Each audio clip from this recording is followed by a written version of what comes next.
Morning, everybody, and welcome to the third annual Breaking Boundaries of Video Games. I wanted to remind everyone that the first year we did this, we wanted to share the fact that we were building a collection of library, and we had about 50 games at that point. So we have almost 400 now, and we want to share what's happening on this campus and in what students are doing, what faculty are doing, and we have themes. Kind of every year we try and have a theme that we use to create the conference, and this year's theme was gender and inclusion, and the committee that put it together included librarian and faculty, Jill Morrow and Texter, my staff, our Bowman and Tom Pickard, library, and the other people I'd like to thank are the Humanities Project and the libraries for supporting this event. And our first speakers are from Strong site, and we'll talk about Lisa Feinstein joined the Strong in 2013. Prior to that, she was at SUNY Geneseo as executive director. And she graduated from SUNY Rockport and served in the Army Reserves. And Andrew Gorman is one of us, library degree from SUNY Albany, and joined the Strong in 2017 as the digital games curator. And prior to that was a school librarian, and he takes an active role in game creation, of fun release game prototypes and development material. So.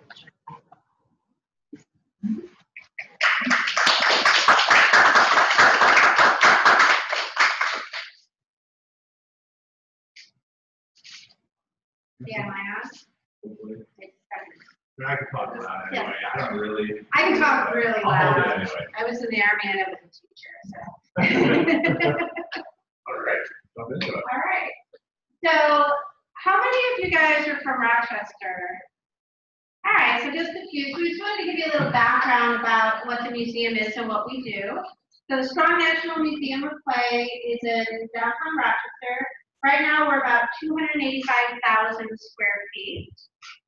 That includes exhibit space, public spaces, collection storage, and workshops, and any kind of offices that we need on the back end. We are the only museum in the world, there's nobody else like us, dedicated solely to the study of play and its impact on culture. We are home to the National Toy Hall of Fame. You might have seen the announcements when we inducted a new toy. We are also home to the International Center for the History of Electronic Games. That's a mouthful, so we call it ICHEG. And ICHEG is where our Women in Games initiative falls under in terms of the structure of the museum. We're also home to the World Video Game Hall of Fame. We started that program about 5 years ago because there was no central recognition program for achievement in video games in terms of the sustainability of it, the iconic stature, and the ways that it revolutionized not only the industry, but also certain parts of culture. And so every year we induct new games into the World Video Game Hall of Fame, and that's May 2nd. May 2nd, it's about 13 days away. We're in the middle of planning. We're changing it up a little bit, so hopefully you can come out and see it. If not, we'll be streaming it live on Twitch. Can you rattle off the finalists? Oh boy. Probably not Candy Crush, Solitaire, Mario Kart, Half-Life, oh boy. Colossal Cave Adventure, Mortal Kombat. There's more. We'll say that's it. That's probably. There's about 12 that are up or that are nominated right now. And so that's a big event for us. Yeah. And the video game industry. We're also home to the Brian Sutton Smith Library and Archives of Play. That's our research library. So when fellows come to the museum or researchers come to the museum, there's an entire library upstairs that holds the archives, the records, planning documents, different paper materials, and digital materials related to the toy industry and the video game industry, but also the educational side of play and the pedagogy and philosophy behind that. And just play in general. And, you know, game developers kind of make all these crazy things. So sometimes, you know, you'll see game development documents, but then you get into it and it's memos from people at Atari, all these things you never would have imagined existed outside of the company. And then we're also home to a school. So the Woodbury School is a Reggio Emilia inspired pre-kindergarten and kindergarten that is on site at the museum. The museum is their classroom. And so it's all play-based, student-directed learning. So we have about 80 students right now. After we expand the museum, we're going to try to almost double that number so we can accommodate more students. And we are home to the American Journal of Play, which is an interdisciplinary, peer-reviewed journal that addresses play from every angle, from the neuroscience of play to the business and history of a very focused area of play. And it's available for free online, so feel free to go to the website, read some of the articles. Sometimes we appear in it, but we really like to focus on everybody that's out there studying play in some way. Of course, if you haven't been to the museum, there are so many exhibits beyond video games. Right, so we have a lot of exhibits that focus on traditional play. They're very interactive. They all use technology, but everything from branded exhibits like the Berenstain Bears to exhibits that we developed the brand for, Reading Adventureland and Field of Play, to something that's focused on a type of play like Build, Drive, Go, which focuses on building and transportation toys. You can't forget about the butterfly garden, especially in the middle of the winter. That place is always a nice sunny summer day in there. So if you're feeling down, go to the butterfly garden. And then we also have exhibits that focus more on video games and electronic games. So you see pinball playfields up there. Even the Toy Halls of Fame exhibit has a lot of technology in it. And then we have very specific video game exhibits such as Vintage Arcade. Arcade or E-Game Revolution exhibit takes you through the history of video games. In the middle there, I think it was actually from one of our sci-fi exhibits, which we've done, I think, 2 or 3 times now. Rockets, Robots, and Rayguns. So it's a giant Space Invaders that you can play. So we're a history museum. I think a lot of people in Rochester, because we are such a destination for families, think of us as a children's museum. But we are a history collections-based museum. Every exhibit relates to our collections, and our collections guide what we choose to do as an institution. We hold and care for the world's largest and most comprehensive collection of toys, dolls, games, electronic games, and other artifacts related to play.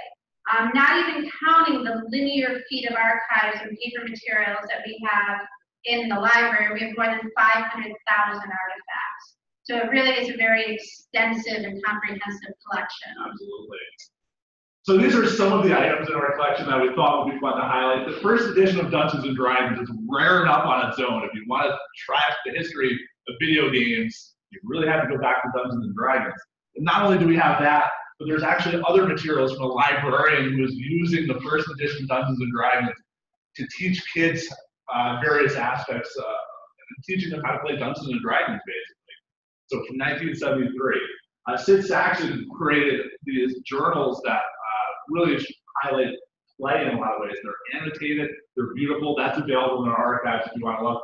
They're indexed. They're indexed. He indexed his own notebooks at the end.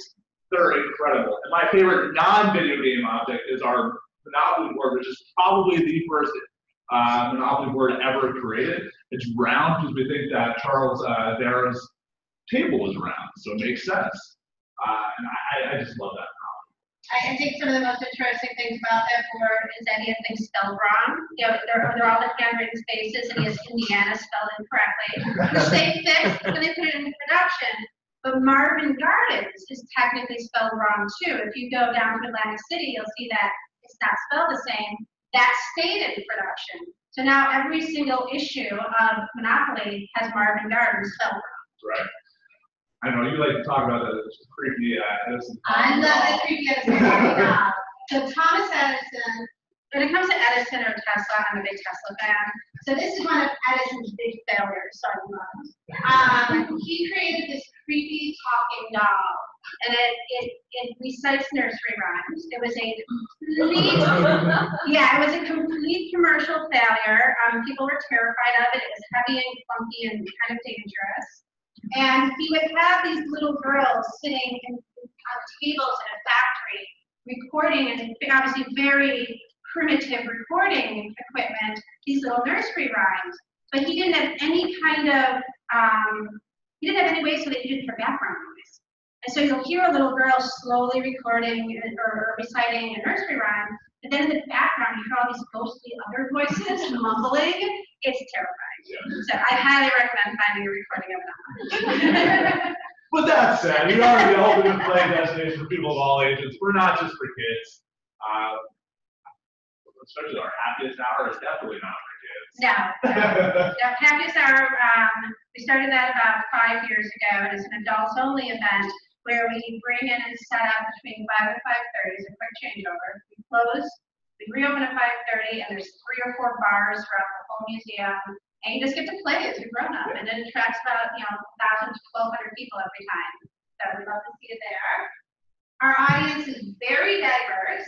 Last year we welcomed more than 585,000 people. This is nearly 585,000 people from across the globe. We have visitors from all 50 states and from 6 continents every year. And we are by far the biggest cultural attraction in all of Western New York and one of the biggest museums in the country. We generate about 5 billion media impressions each year. So between the National Toy Hall of Fame, the World Video Game Hall of Fame, and between when other things we do like Women in Games get picked up by media, those are all placements in some of the leading publications like the New York Times, the Wall Street Journal, CNN. If something happens in the news that relates to play or video games, whether it's something positive or something negative, like a violent incident being blamed on video games, they call our experts. They call Andrew and our curators and the people who can either talk about the historicity of that or recommend a professor or somebody else they know. I just did an interview yesterday, in fact, and we were just in Game Informer, I think, twice this past year. They did awesome spreads on both Women in Games and some of our other strong in general. And more. And we're ranked. I feel like we're bragging. We're ranked as one of the top destinations for families in the country. So the International Center for the History of Electronic Games, it should be one of the last times I say it because it's so long. We collect, study, and interpret video games, electronic games, and related materials to really explore the ways in which electronic games have impacted popular culture, how people play, how people connect with one another, and we really like to focus on that international aspect of it. If we focus just on the United States, we need the National Center for the History of Electronic Games, which is what we started at. Yep. But between our Japanese collection and I'm really focusing on some of the more European collections, we really are an international center. So in there we have over 60,000 items just related to games. So 60,000 out of our 500,000. And that's growing very, very quickly. Again, it does not include archival materials. So it includes their games and their platforms. If you come to the museum and you want to do research, we want you to be able to play the game on the platform it's made on. You want to play Commodore 64? I'll set you up with the Commodore 64. Also, their packaging is important. But then we start to look at things like publications, not just video game magazines. We have other things like newspapers that have elements of games in it. Reader's Digest often have pieces of video games. And that also includes trade journals and all sorts of materials that allow you to see the true impact of video games. And of course, our personal and business papers of key individuals, companies like Activision have donated materials to us. But people like Brian Fargo, who worked at Interplay, created some of the early games like Bard's Tale. Carol Shaw's papers, which we'll talk about a little bit more. I don't want to give it away too early. So many different people, and it encompasses everything from design documents to source code to just about anything else. If you want to understand video games, we have something for you. Yeah, I already put them. And So- that leads us to the Women in Games. So when the museum defined our mission as focusing on play back around 2000, we really focused on traditional toys. And we had some video games, of course, but around 2005, there was a lot of discussion about if we are the museum, the only museum in the world that examines and archives the history of play, we really have to start focusing more on video games because they are the predominant mode of play in our society. And they weren't going away, they weren't a trend. And so these guys at iCheck really focused on building that collection. And about 3 years ago, internally, we started talking about what's not represented well, not just in our collection, but in the industry and in pop culture. And we realized that the contribution of women in the industry, which are very substantial, were often undertold and underrepresented. And they weren't congruent with the usage within the popular culture. So when you think about the idea that women age 18 and older represent a significant portion of the people who are playing games, and that 41% of US gamers are women, that's not represented in the industry. Now, 41% of the industry is definitely not women. And so we wanted to make sure that we went back, uncovered those untold stories, and highlighted them. Which is all right there. So we thought about that, and we came up with goals and scope and elements of what would shape a world-class collection. And honestly, it started as a collecting initiative. That's what it was initially. We're like, oh, we got to gather all this stuff. And if we gather all this stuff, we have to tell the stories. How do museums tell stories? Exhibits. And then we thought about why. What is the goal? Do we just want to tell a story, or do we have an outcome from telling that story? And that's where we came up with the verb inspire. And we decided that this initiative was really about inspiring people. So we collect and preserve, we highlight the contributions, we interpret and provide context, both at our exhibits and at events and even within the archives themselves. But ultimately, we want to inspire young girls and women to confidently pursue careers in games and technology. And actually, more recently, we added more to that goal. We also want women and girls and everyone who might feel like they don't fit in or that they're not part of this community to confidently play games too. I think that's important. You can play whatever game you want. There are no girls' games, there are no boys' games. All games are for everybody. When we thought about how do we accomplish this, it was about growing the collection. And doing that means fostering relationships. I spend about a week each month out on the West Coast meeting with video game companies. I've probably toured every major studio in the video game industry. You don't want to travel as much as I do. I'm in LA all of next week. But by doing that, we can develop these interactive, artifact-rich exhibits, both in the museum and online, and we can tell these stories. And we can provide academic resources and forums. Last year, we held our very first Women in Games celebration, where we brought in women from across the country and had them present at the museum and then interact with our guests. We have researchers come from all over the world. We have fellows who come and use our library, and then we have people who access us online. Yeah, one of the things that I love about this drawing is that you don't have to be a student. You don't have to be somebody that's writing a paper. You don't have to be somebody who's writing a book.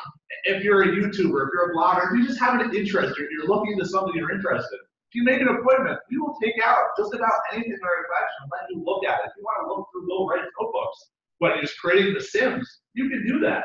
Again, if you want to play a game, you can do that. You don't have to have this academic background, and I love that.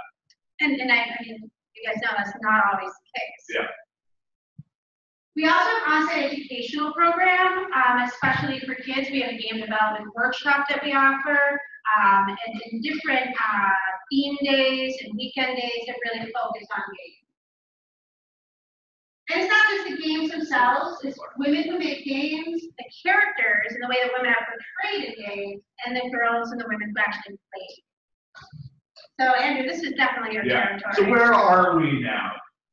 We've been working now for 3 years. Before I even got there, I'm talking building these relationships and bringing in a really, truly world-class collection. And we're constantly receiving new things. We're looking at things that we already have and assessing them and saying, oh, wait, a woman worked on that. That story isn't told either.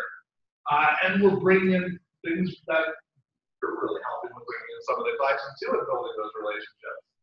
And we're spreading the word. One of the things that I really pushed as I got there is streaming online. We realized that we're in Rochester. We would love for everybody to come here, but that doesn't do enough. We want everybody around the world to be able to access our collection in some way. So whether it's the stream of our event, or I do a stream every once in a while, streaming behind the scenes at the museum, or it's just putting things out there on Facebook more often. We're really trying to get that message out there that not only do we have a collection, but you can use it. So we have things like the Landlord's Game. I talked about Monopoly, but this really predates that by almost, 30 years, 40 years. And that is a game that was created by a woman. So in a lot of ways, Monopoly, Charles Darrow was inspired by the Landlord's Game. He essentially took the gameplay and the underlying philosophy behind Elizabeth Maggie's game, and he borrowed it, and he reconfigured it. And not only do we have that game and his original Monopoly, when Charles Darrow went to Parker Brothers and said, let's produce this, and Parker Brothers saw it as a big winner, they investigated where it came from. Their lawyers looked into the background.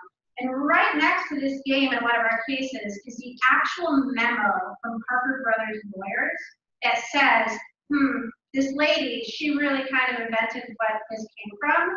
We need to buy her out or she's going to be able to sue us. And so Parker Brothers gave Elizabeth Maggie $500 and promised to publish her later games. They never published any other games from her, and Charles Darrow became the first games millionaire. So that's when we start women in games. Yes. So that, to us, that's an important story to tell.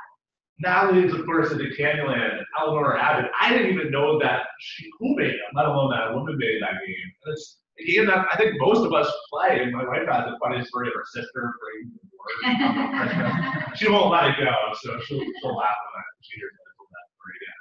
But also video games. Carol Shaw's story really wasn't known until a few years ago. Meanwhile, the one game that's in my Atari still from growing up is River Raid. It sold over 1 million copies, which is huge at the time. Her first game, Polo, wasn't even released. It was supposed to be a tie-in with Ralph Lauren's Polo. Kind of their cologne was the big thing that they were pushing. So she created this game, and it was canceled, which of course was my area of interest. But her story wasn't told. Nobody realized that she was really the first woman at a major publisher working on games. And that's a picture of her. And you can see part of our collection. That's the source code, printed source code in the middle of River Raid. Some of her notes, some of her games, they gave out patches for high scores. All this material helps us tell the story of Carol Shaw's really important contributions to the game industry. Donna Bailey, who came to our event last year.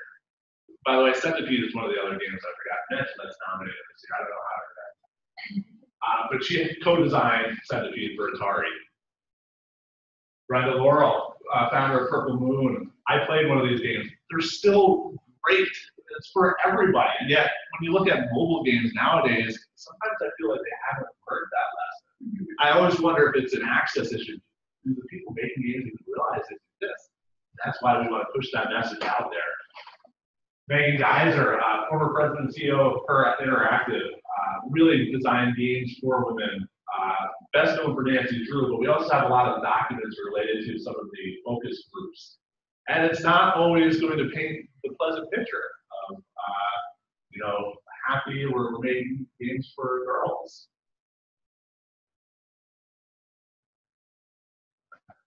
But there's also other stories that really get lost. You hear about some of these bigger women now, like Carol Shaw, and we love that we're telling their story. But there's women like these who are on the factory floor at Atari, putting games together, putting comps together, testing things on the factory floor, and yet nobody knows about their story. Now, we have what was left of the Atari coin-op division when they shut down. So when we started to look at the pictures that were in that collection, and now we're getting into some of the videos, we're finding all these women that were working on games, and we had to tell that story. Because, I mean, that's how we play games, is because of women like these. Roberta Williams, her and her husband Ken founded Sierra Online. Best known for King's Quest, but her first game was Mystery House, and really pushed the adventure genre forward because it had graphics. Such an exciting idea. Classical Cave Adventure, which was nominated this year, is all text-based. And yet she looked at it and said, you know what would make this better? Graphics. And we have design notes from her. We have her notebooks that are showing how she's coming up with these ideas. There's some where there's the location of one of the King's Quest games where it has, I think, a question mark next to it, where she's thinking, is this going to be the name of it or not? Such a fascinating look at her career. Now leads us into the next part, which is exhibits and educational programming. You wanted to start with that? Sure. Open? So last year we opened up in November our Women in Games exhibit. Right now it's located in our central gallery. So pretty much if you come to the museum, you can't help but walk through it, which makes me very happy. That's the temporary home, and quite honestly, we had only planned to leave it up until May this year. Yep. But it's been so well received, and it's been so popular that we're keeping it up indefinitely until we're finished with our expansion, where we'll find its permanent home. So Andrew and his team Yeah, did we some amazing really work on worked this. hard. We didn't want to avoid some of the issues and some of the true facts of women in games. So this column on the right-hand side, that is one of the first things you see when you walk into the exhibit. So it's really addressing why is there such a difference between, you know, game makers and players when it comes to women. There's only a small portion of game makers are women, and yet we already heard that, you know, basically half of gamers are women. We wanted to address that up front. We don't want to hide things because it's such an important tale. And also, one of the new things which I worked on, so I'm going to show you a quick clip of, is this video wall. This highlights not only the sections of the exhibit that you'll see, but also things like those women on the factory floor, where we don't have artifacts of people building things in the factory floor, because what you have is, you know, an artifact. But we have video, and that's one of the things that we really wanted to share. I thought we could face that one. Let's see if this plays. That's always the challenge part. This is for market research. Our goal is to create a climate whereby new players will play and our enthusiastic fans will come back to play more. As a research analyst for Atari, I find a lot of my Friday nights and Saturdays to take working with new prototype in the field. I spend a lot of time observing players' reactions to the game, and eventually I take surveys of members. See some of the demos that I have as well. Do is preview new products, and what we better is the players' initial reactions to the game will be showing you once a year what you perceive as the initial strength.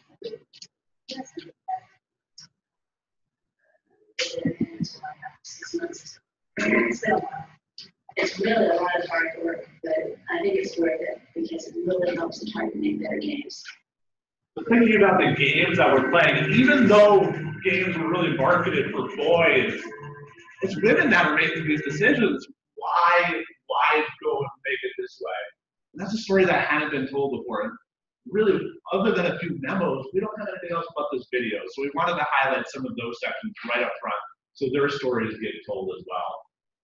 And of course, being a collections-based museum, we focus a lot on collections. So you see some of those board games on the left-hand side. The right-hand side shows some of the women who are creating art board games. Some of it's concept art. There's also, to the side of that, which of course you can't see, an easel, which displays art created by women for games. But the way the exhibit is laid out is it's split into specific sections. We tried to highlight things like women who were creating the businesses, the artists. Sound is something that we really played with a lot in this. And we highlight on each of these dividing walls one of the women that we felt made a significant contribution. In this case, we're looking at the sound design section. Yoko Shimomura, who was really best known for Kingdom Hearts. But we also provide guests an opportunity to play games. I don't think you can do a video game exhibit without being able to play games. So we have an emulation console, which I'll share with you in a little bit. We have Journey set up. We have King's Quest set up. We have Centipede, Miss Pac-Man. I think that's all them. But there's a lot of different games set up because you need to be able to play the games. What I loved about our emulation stuff is a lot of the times when you look at kind of these emulation consoles, or even when you go back to play a game, you think, oh, I want to play an Atari game. I want to play a Super Nintendo game. You don't think about who made the game. So working with Talis, who was my intern over last summer, who will be presenting, I think, later on today, we came up with a system that puts the woman at the front and center. So it's not that you want to play an Atari game, you want to play a game by Carol Shaw. And you go into that and you hear a little bit about what they did on the game. And somebody like Carol Shaw, she did basically everything. So this is something I was really excited about. And I think it's something that we're going to use in the future to really highlight the individuals. You know, games don't just appear on a shelf after 2 years. We know that there's all these people contributing. But we also, like I mentioned, don't want to shy away from some of the image issues that games have had over the years. On the left-hand side, you see our Tomb Raider statues. One of them is a newer, I think more appropriate view of Lara Croft. And on the right-hand side, you have the classic view of Lara Croft. And they're two very different things. So we posed the question, a very simple one. What do you think of Lara Croft? Very open-ended. Sometimes you think people write back to us and say, she's cool. Some of the thoughts that we get are really deep. And not only did we want people to put them up on our board right there, but actually in the background, these are actually responses that people wrote, and we've oversized them and hung them behind the artifacts so you can read what people have been saying since the exhibit opened back in November. Those are a selection of some of them. We were actually a little worried about that. Yeah. We had a lot of internal discussion because we do have such a family-based audience about, do we want that over-sexualized statue in the museum, and where moms and dads might have to explain why they look so different. And so we set it up in a kind of, subtle place where if the parent didn't want to talk about it, they could just kind of go by. Yeah. But we haven't gotten complaints about it. People are realize that it's raising a discussion and starting a conversation. Absolutely. And that's something as we start to look ahead to our different programs, we want to keep the idea of asking those hard questions going forward. And I think these programs are some of the opportunities to ask those hard questions. When we had our Women in Games event last year, when we have it again this year, the first day is in a theater program, but the second day we have roundtables where college students and graduate students can actually sit one-on-one with these women who have navigated the industry, and they can ask questions about the culture of the industry, or they can ask questions about how you get started. So we just really want to provide forums for these types of things, whether it's speaker series or our annual celebration event. And our last one was called Women in Games Inspire. And here's the panel. Our moderator got stuck in DC, so I had to fill in and moderate. It's exciting. We had Bonnie Ross, Jen McLean, Megan Geiser, Donna Bailey, Brenda Laurel, Susan Jago, you might not have heard of. She did a lot of the original art on military packages, which I think must have been an exciting job. Then we have Sherry Grader Ray, Victoria Van Voorhees, Amy Hennig, and there's Shannon Simons. Shannon is the co-chair of our Women in Games initiative with me, and she's the curator who really brings in those collections and integrates them into the existing project. So this is just a quick clip. We'll only play a second or two of it probably for a couple seconds. If not, the YouTube clip, I should probably download it. But we have this video still up on YouTube, so you can go and watch it. We have all of them. All of the speakers are up on YouTube. So if you search for Women in Games Inspire, you can watch all of it. And it's talking about their experiences. And it's a really varied response. Yeah. Some women experience certain things that others did. And we asked them to focus on inspiration. What inspired you? They gave micro talks. So if you want to look them online, they're really digestible, interesting speeches that these ladies did. And Amy Hennig was going to talk about Dungeons and Dragons, which was going to be my link back. So what's next? We're doing the event again this year, but we're also doing something very exciting. We're expanding the museum.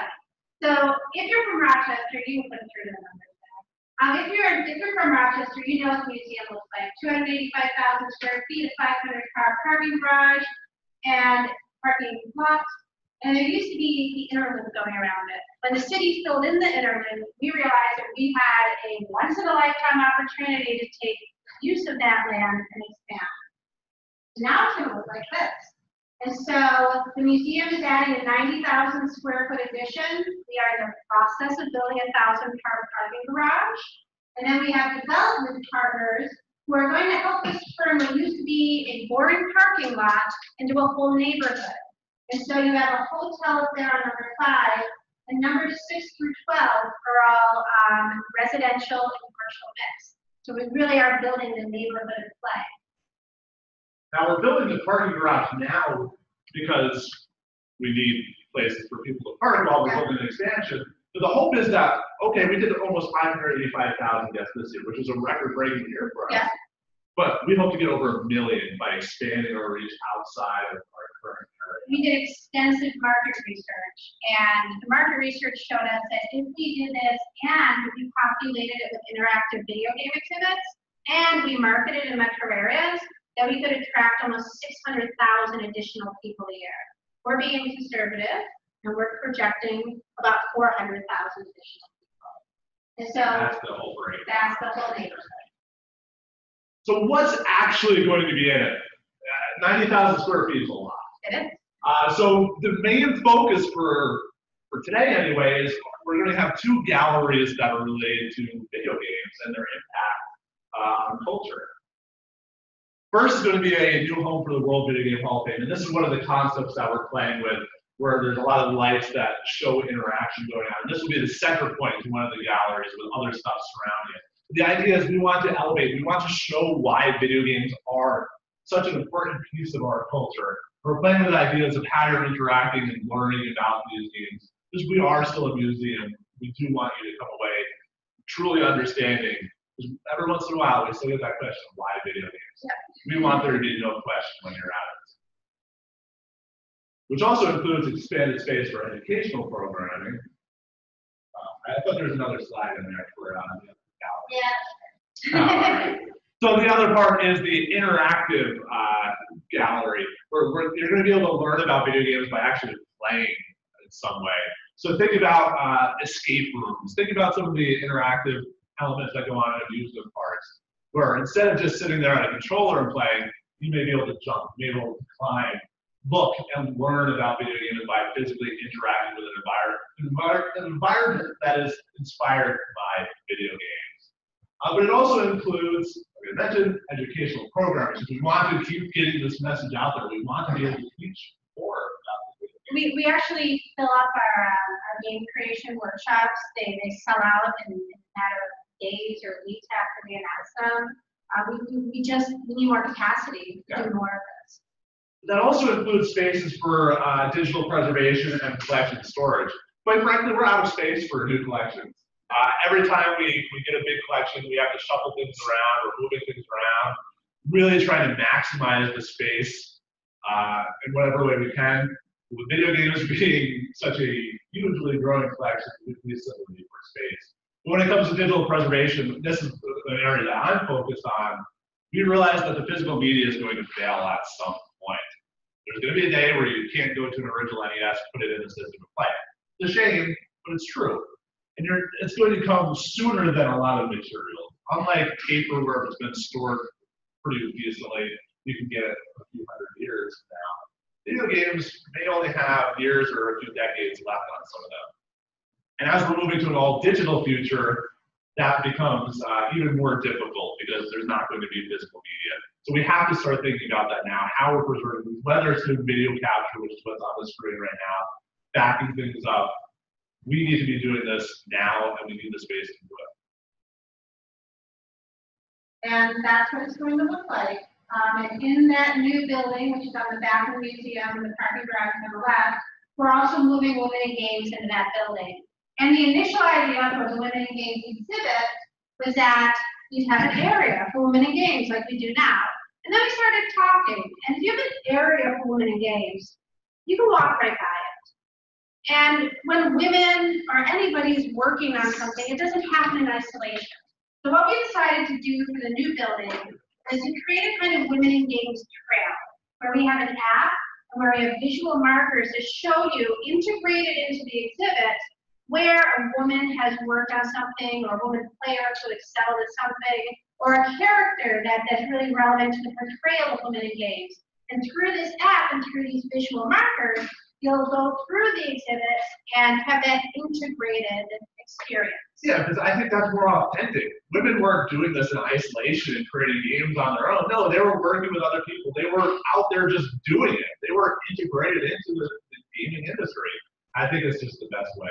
And our goal is to broaden this. So right now we're really focusing on women in games, but we really want it to reach into other levels of inclusivity, where people always feel that whoever they are, that they're part of the gaming community and part of that.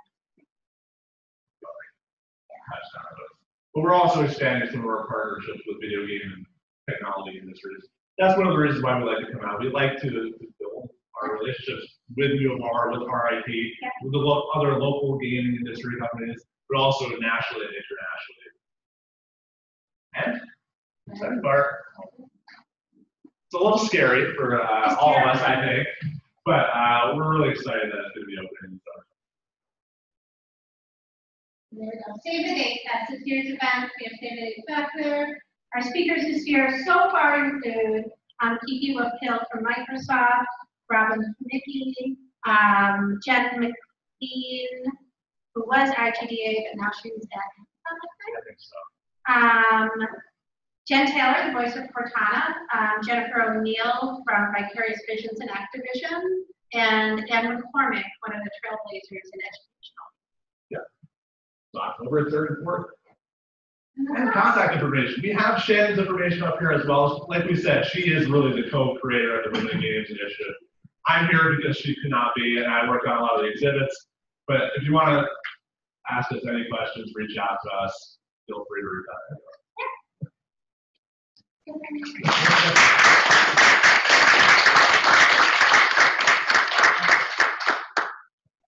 If there's any questions, we're more than happy to. I was wondering, are you guys designing the residential and retail space? Are you guys designing the play around that as well? Or is that being like rented out? We are designing it. So the Konar Properties is doing residential, commercial, and Indus Hospitality is doing a hotel. We are designing it, but we're working closely with them. We're not designing, we're funding, we're operating that. The individual contractors are, but we're working with them. We chose them because they are local family-owned companies who own their buildings and keep them, but also they really get the idea of building a neighborhood. So they are committed to thematically focusing on play, making everything about play. I was wondering because it seems like it's a great opportunity to mix your play expertise Yeah. with a neighborhood designed around play. And that's exactly how we want it to be, that the word binds in them, and that we're working with them, that they're going to implement. Awesome. Yeah. Quick question about the international claim.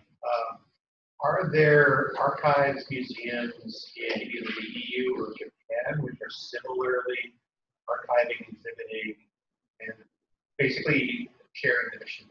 So yeah, there are definitely other museums. I think more of them focus on video games by itself. One of the things that make us unique is that it's all play. I can think of, there's a game preservation society in Japan who is really focused on collecting Japanese games and also their packaging and coming up with ways of almost recreating them. But I don't know that they're doing exhibits of the same nature. There's a national video museum in the UK. They just reopened in a new space, I believe, and they're exhibiting similar material. But again, focus really more on video games. And there's a lot of computer museums that touch on it. I think what makes us really unique is that we look at video games as the current step in the evolution of play. So when you come to the Strong, you're not looking at video games in isolation. You're looking at something and saying, okay, where did this come from? You know, is Doom and other first-person shooters, is that a derivative of playing cops and robbers or firing a water gun at a carnival and knocking down balloons? That's how we view it. We look at Pac-Man and say, is this like a kid playing with a paper maze, or is this like Victorian people running through hedge mazes in their fancy dresses? And that's how we see it, that it really is a natural evolutionary step in how we play. And they just come at it from a different perspective than we do, but it's not one that we ignore either. We talk to these museums all the time. I'm a member of many groups who are talking to other people, whether it's in the United States or abroad, doing game preservation work. It's not just about sharing our collections, it's about sharing our knowledge about how we're doing things, how we're preserving things. And we do think we're a worldwide leader, and we want to be a leader and not just somebody who stands on our pedestal and says, we're the best. And the museum field is honestly very collaborative. Yep. Before I came to the museum, I worked in higher ed, and I would say that the museum field is probably more collaborative than higher ed. So you're traveling a lot and doing market research, you try to expand, so you're talking to people outside of our region. I'm curious, how do you frame Rochester in those conversations, and then what's the reaction by these folks on the coast, and kind of like holistic term, university strong, and also the local scene here? What are those conversations like? Well, I will say that we have really established a presence of things like GDC and DICE, even before the expansion and me and our current CEO going out there. These guys, like JP Dyson and Jeremy Saucier, have been going out there for quite a while to work on the collection side of things. But I still get the why Rochester. I always. And I cast it in a positive light. I say, why Rochester? One, because our founder, who was a woman, founded this museum in Rochester. And then I say, because we have a vibrant development community, we have RIT, we have the U of R, and they know who you guys are. Then I tell them, you might think that we're really far north or far away from everything, but we're very centrally located for a drivable destination. When we look at our 4-hour drive marketing circle, we hit Cleveland, Pittsburgh, Toronto. We get most of the way down to downstate. We get over to Western Massachusetts. So I really think our locations are positive. And that's the way I like to cast it. I don't apologize for it. We can't apologize. I think as a city, sometimes we underestimate our worth. And so it's really about getting out there and saying, no, this is a wonderful place to go, and it's centrally located. It's hard to convince someone like Microsoft, you need to sponsor this building in Rochester. Yeah. But I always like to talk about Kodak and all the other technology companies that really were so powerful in the world. Sure, they're not what they were 20 or 30 years ago, but even the gaming industry wouldn't be the same without companies like Kodak and Xerox and all these others really contributing greatly to technologies that would lead to games in some way. So bringing that up, I think, helps. And even from a collection side, there's a lot of benefits to Rochester. Just the city itself and just our climate is really beneficial. And at the end of the day, I think our facility, our staff, we speak for ourselves in that we know what we're doing is world class. We may be a little bit further away, but it's not that far. You can come and visit us at any time. You'll see that that little bit of a flight is going to preserve your collection in a way that no other institution can. It's funny, we were down in Cary, North Carolina, meeting with Epic 2 weeks ago, and I was talking to Dana Collins there, and she's born and bred North Carolina, and I asked her, almost what you asked me. I said, you know, you guys are down here in Cary, do you feel separated from the rest of the industry, which is, you know, I know that people, I know Take-Two is in New York City, I know there's all kinds of other things going on, but such a concentration on the West Coast. And she looked at me and said, no. Not at all. We're a leader and we're doing important things. We're connected through technology. We get out there, and I feel the same way she does. And with the internet, I mean, there's little excuse. So if you can go onto that computer anywhere in the world and see what our collection is and access parts of our collection, and it's going to become better as time goes on. follow-up question, as you sparked by you talking about the evolution of video games. In the last 2 years, I think the explosion of Twitch, like watching people play games, having that broadcast, has been one of the trends, and I'm wondering both about women as gamers, as channels in the universe of Twitch, and then also how maybe you saw how you were recording playthroughs to preserve. It seems like you have billions of hours of other people doing the playthrough for you. Are you harnessing those walkthrough playthroughs for your archives? So there's the challenge of copyright. So we're very careful about any video that we use. We want it, whenever possible, to be captured by us or that we have permission.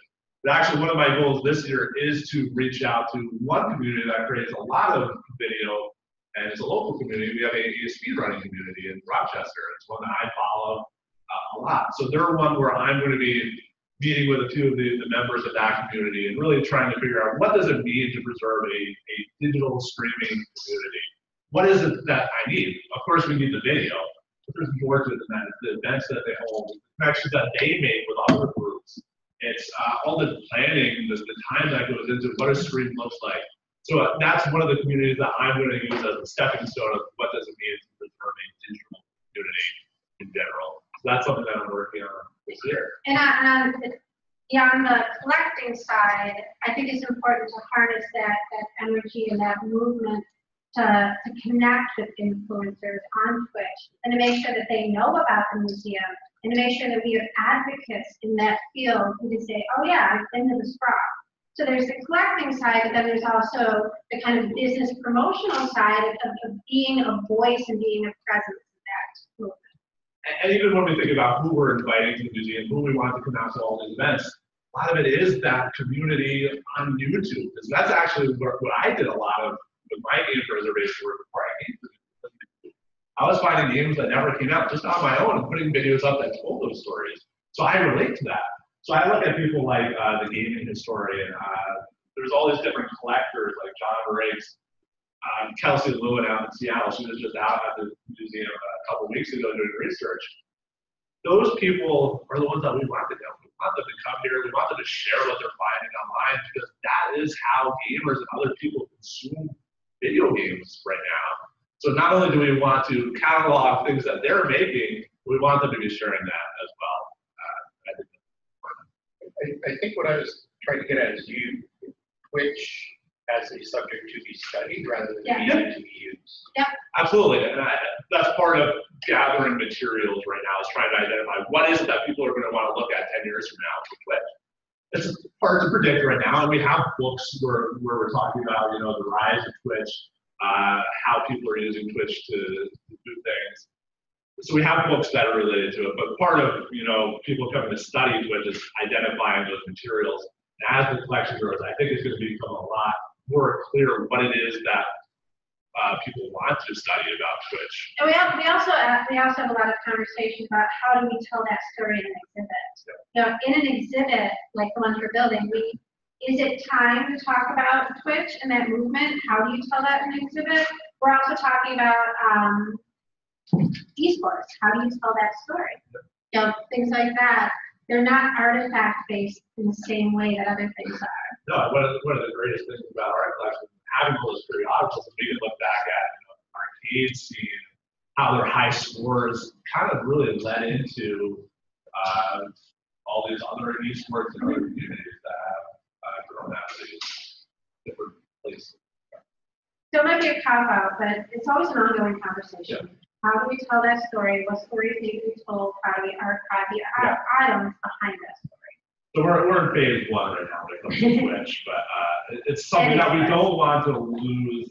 A, not knowing what next year will bring for Twitch or this other certain. And B, we realize that people want to study that now. It's not something that the historians 100 years from now are going to look at. It's very important now. People want to look at it now. So baby steps kind of leading into figuring out what a small community thinks is important. But that will lead us to a bigger conversation about this.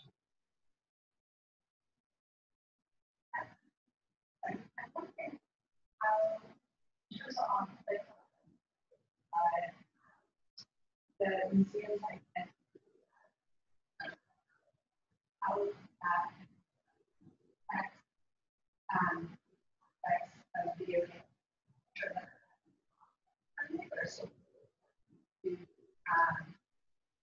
What the woman right now. Very carefully for a lot of the subjects. You want to start? You can correct me if I'm wrong. Okay. I would say that it doesn't impact our collecting. No. Because we need to collect it. I think what it impacts is our exhibit. Yeah. That's exactly what it is. We realize that there's sensitive subjects, whether it's guns, and we have an area where it displays like light guns, so it talks about that. We try to have, we do have a violent video game out right now. I think currently the game is out. We have a label next to it that contextualizes why it is that this game is out, bringing up some of those thoughts. And we also think about locations of where people are walking through the video. We're not going to put aliens across from Sesame Street. So just thinking about the where and why. And with the expansion, we've played with a lot of ideas, and I don't know what's going to look like. But we want to ask some of those more adult questions that they can do here. We're playing with ideas because we want to have an area where that doesn't get lost. But if it's representative, if it's remarkable, if it's iconic, if it's transformative, even if it doesn't fit that family-friendly audience, we will collect it. Yeah. We'll just have to think about how we share.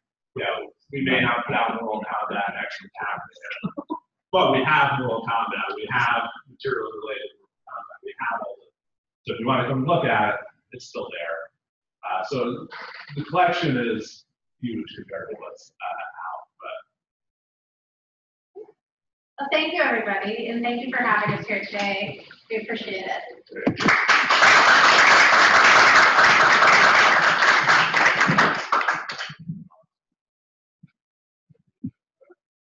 So,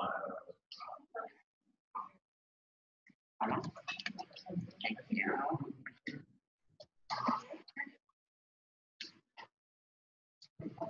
Thank you.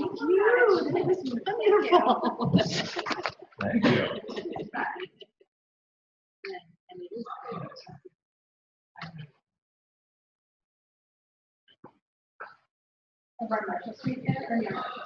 Yeah. In addition to streaming, this is also being recorded. That's correct. Okay. Yeah, cool. Okay.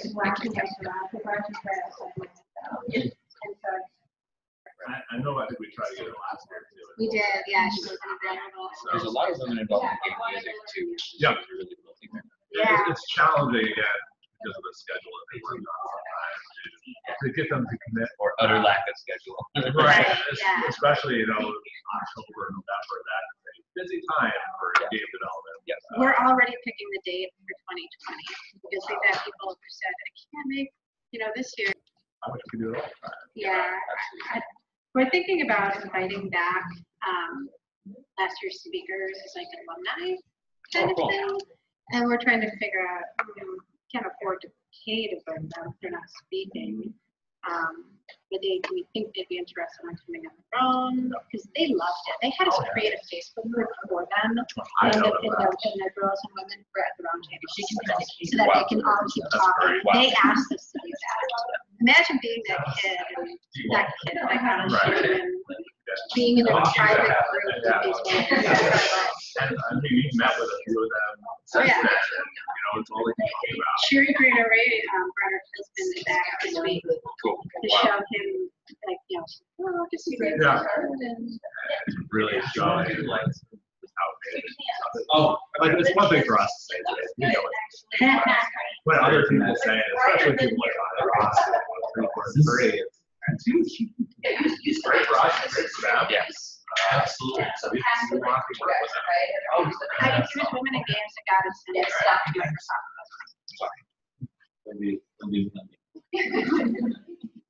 Okay, so I guess we'll get started. Hi, everyone. My name is Dr. Joel Picaro. I teach some games classes here at the university, and have a panel of some game developers here today. And we're going to stick to talking to you about the theme of inclusion of all of them, and ask them to sort of basically how it impacts their lives both personally as well as professionally.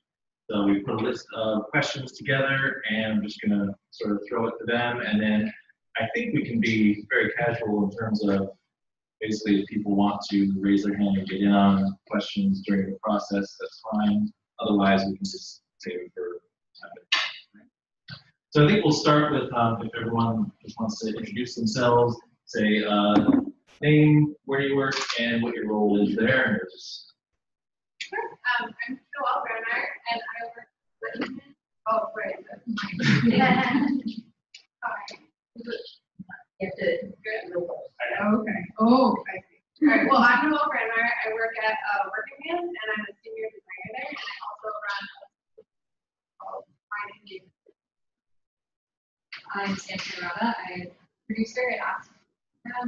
I used it.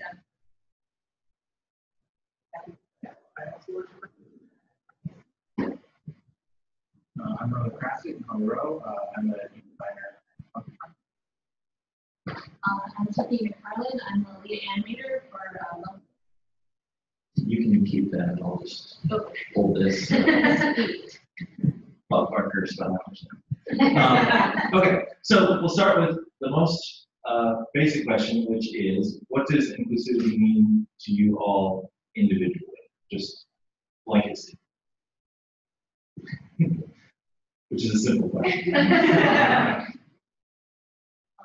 Yeah. inclusivity to me is sort of the active process of making sure the space you're in is welcoming and friendly for everyone of all backgrounds, representation, gender and sexual identity, so on.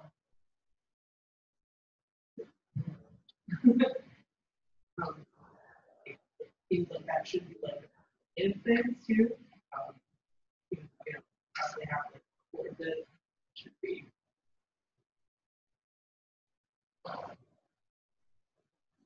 I would say for me, as someone who, I would say I have had a lot of privilege and have a lot of privilege.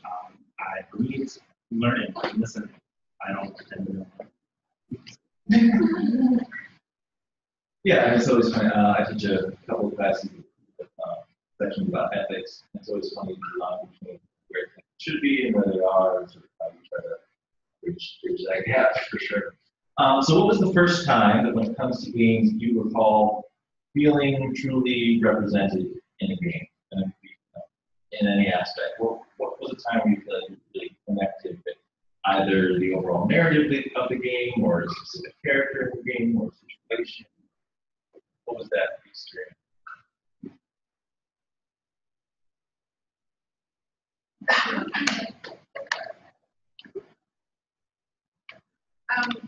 For me, I was thinking about this, and there's games where you can make your own avatar and stuff like that. For me, it was really Beatrice from Slime Rancher. She's the first female character that I saw that just didn't look like a Barbie doll. She looks like a fun character that represents herself. What year was that game, or like roughly what era? Slime Rancher came out maybe like 2 years ago. It's a fairly recent. For me, probably real.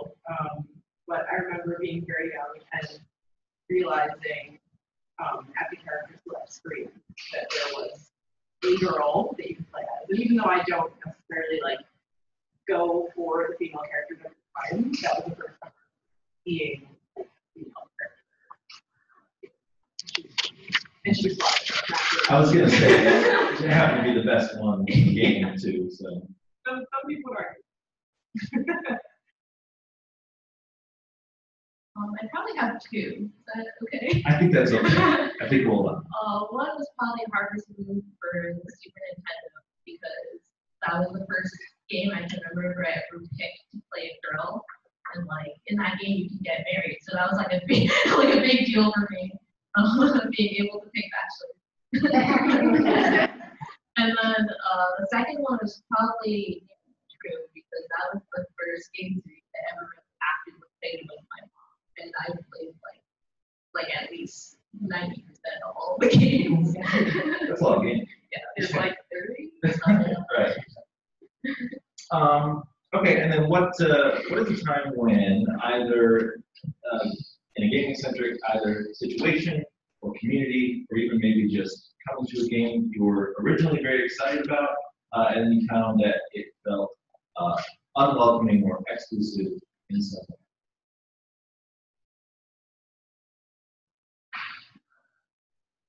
The first time I ever felt isolated, probably the first time I ever went to GDC, actually. I had played games since I was like a child, and so I had always identified myself like as a gamer. I was always playing games, and my friends were always people who play games. So I was never in a space where it didn't feel like I belonged because I play video games and I was good at video games. But then I went to GDC and that was the first time I became aware of who made video games, because of just this stark lack of diversity was just so different from my actual friend circle. That was the first experience I ever had where I was just kind of questioning why I was pursuing games so much.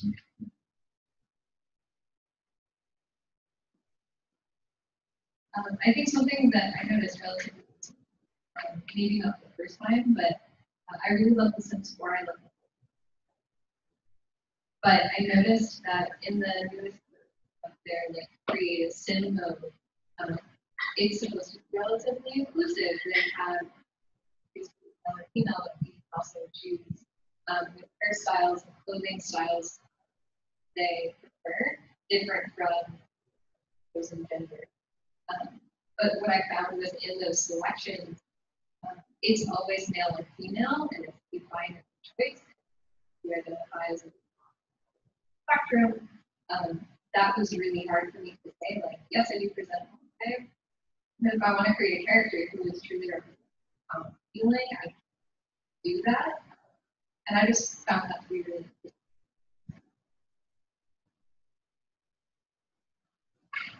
There's plenty of examples growing up where I felt excluded as someone who and also female, just from the kids around me. But I guess the first time I found that I was excluded from that community itself was probably in high school. There was a group of people who used to play VR, and one of my classmates' brothers asked me if I wanted to work there. And one of his friends who was sitting next to him, really, you're gonna ask her to really? And my classmate's older brother was really great. I don't feel like that. That there's no reason that. I think again, more people like that to feel like when they see people putting others down, stop by doing that. I would say that growing up was kind of growing up with traditional male power fantasies, and kind of that influenced my thinking, so I never felt excluded at all growing up.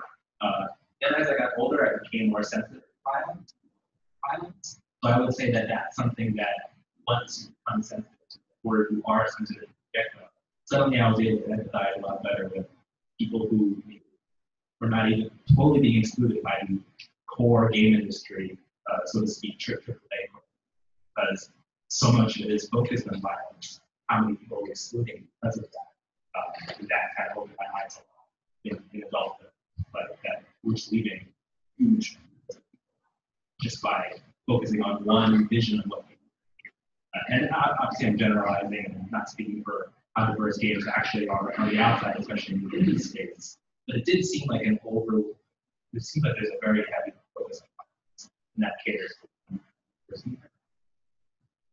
I think some of you touched on it already, but I think in terms of when you bring up Row and also the space like GDC, what are some things that you ways to help reduce those kind of experiences and make inroads, progress in those areas.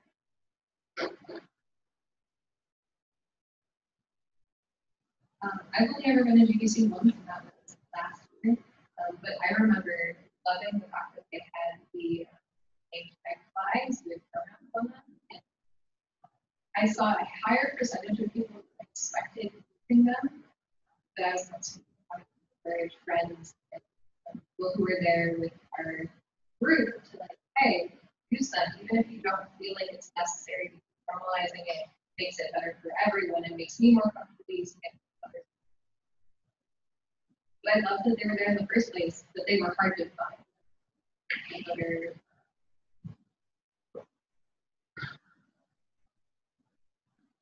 Is there anything in other industries that you see that they're doing that you think maybe gaming as a whole should adopt as far as best practices to increase that sort of welcoming sense and inclusivity? Cosmetic just has its own issues, for sure. Has actually been making great strides into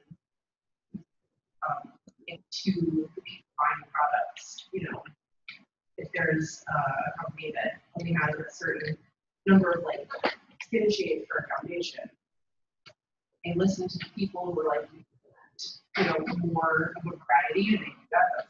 That's pretty good practice. So I think we're actually buying products and engaging.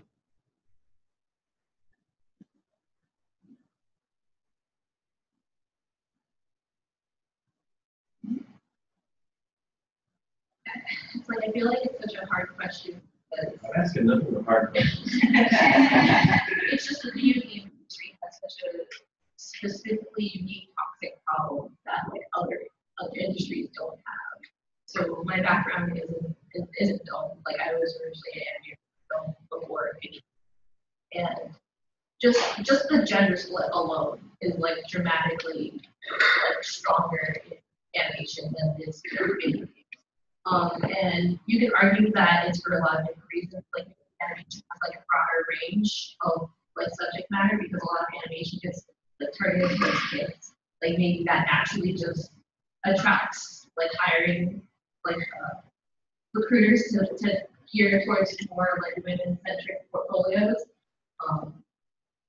But I feel like it's such a systemic, like this is the type of person we want to make games. I mean, this is the type of gamer we want to attract. That's usually how it is for most game studios, that it's hard to use other industries as examples because other industries at least like split more dramatically into different genres than video games. Getting so centralized various demographics.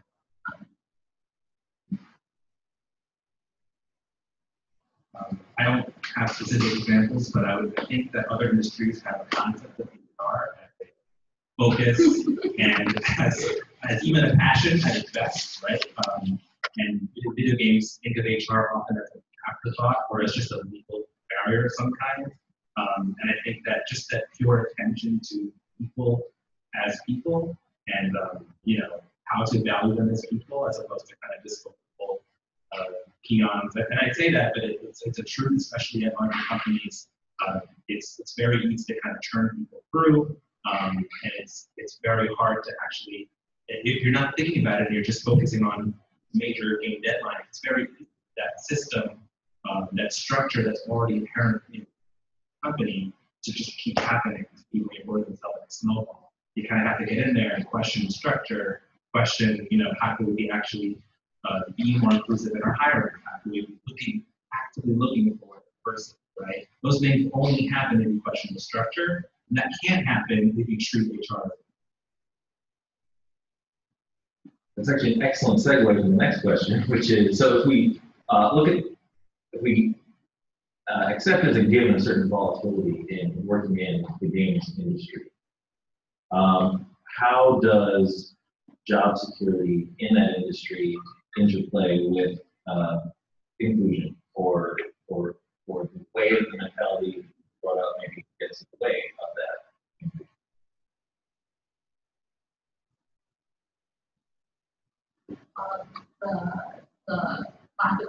sustainability is everything. Like, it's probably one of the leading driving factors.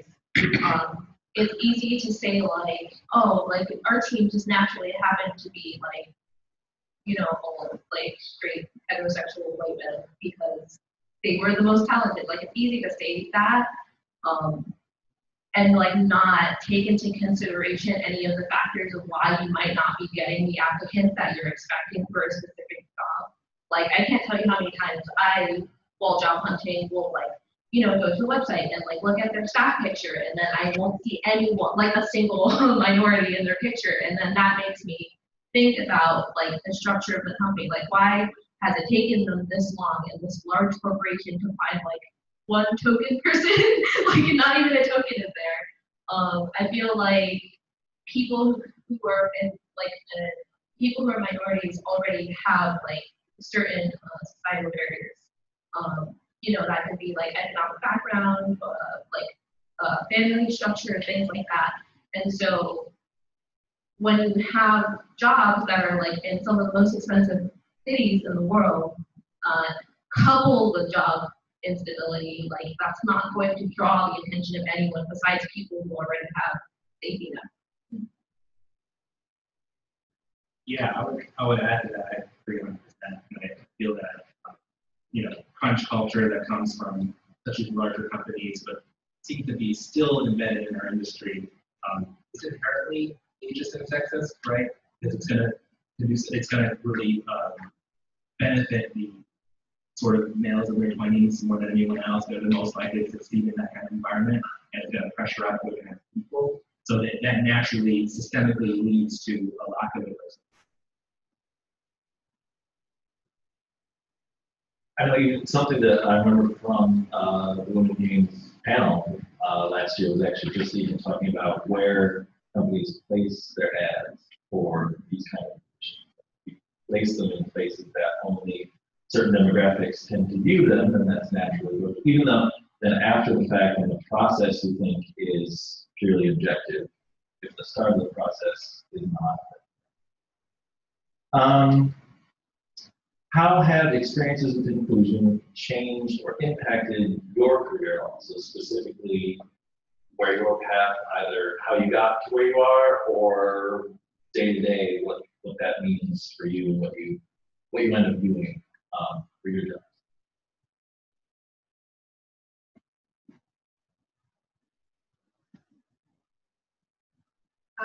I'd say I've been pretty lucky to find friends inclusive. That being said, most of my friends are male, but they have been inclusive. I think just having that freedom has allowed me to play any games. I don't feel pressured to play, you know, Call of Duty because that's what all my friends are playing, or I don't feel pressured to play only AAA titles. Like, I can play whatever I want, bring it to the group. And everyone's like, wow, that sounds really cool. I'm going to play that too. Rather than someone saying like, oh, you play Stardew? That's only for girls, or that's not a real game for like that. So yeah, I guess I've been lucky in that way. And I can say the same thing for our office. It's pretty welcoming, and it just allows you to bring more ideas to the table. So I wish it was like that everywhere. Yeah, I was going to add, we're humanity, no homework. And there's only 3 female space there currently. It kind of like makes that connection more important. Like the whole needing to find people who are like you and raise them for them and just make sure that you're all in the things don't go quite the way that. I will say that one thing that I really appreciate about at least I'm involved in the intern hiring process now, and we do kind of semester internships, so we're almost always hiring, or at least whether a few months we're involved in hiring sometimes. Something that I'm pretty proud of is that even though it's hard to ignore natural biases you might have, one thing that we do to help mitigate that is that one of our later rounds, we do design tests, and the design tests are submitted anonymously among the candidates. I mean, we know what the list of candidates, we don't know whose test submission belongs to who. Only one person, so my coworker, she puts it all together and she distributes it out just with letters, each test submission, and then the team reviews all those test submissions purely on the merit of what they submitted. And that kind of leads to, I think, we get to remove our bias. We just respond to how high quality was their doing. Great. So that's something that I appreciate. It's one way to keep it focused on merit.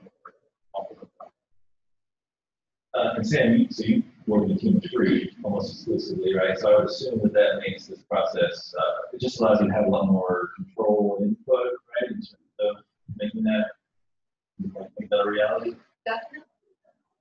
Not only do I work in a team of 3, but we started our own from all 3 of us are queer, which helps a ton. So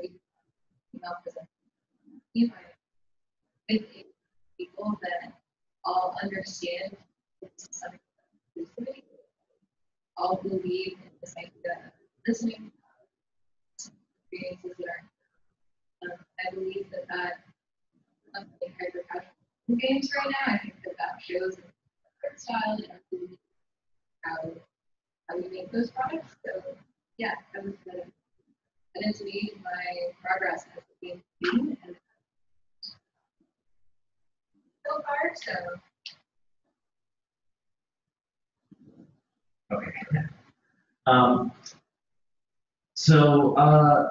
What is it about that you see content-wise in games that you think could be or would be sort of like priority number 1 if you were to try to address and make a change? What would you suggest if you could just flip a switch and change the industry? What would you say is sort of the number 1 priority or area in terms of this?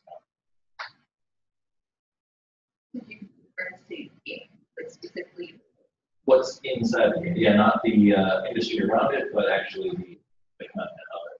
I love games with character creators and certain value. And I desperately want character creators that let me or give me so many options. Give me too many options because I want to be able to do whatever I want. And even in my favorite game, ideas, I think that's the future. Games that have non-characters. Like, I certain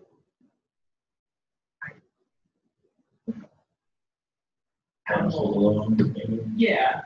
They have human names, but they're shapes. Yeah. For granted, just getting your skin color and being like, I can't tell you how many games like get so excited for it, and then I can't make my character look like me in the character creator. Like Animal Crossing is one of the most popular like character created games ever.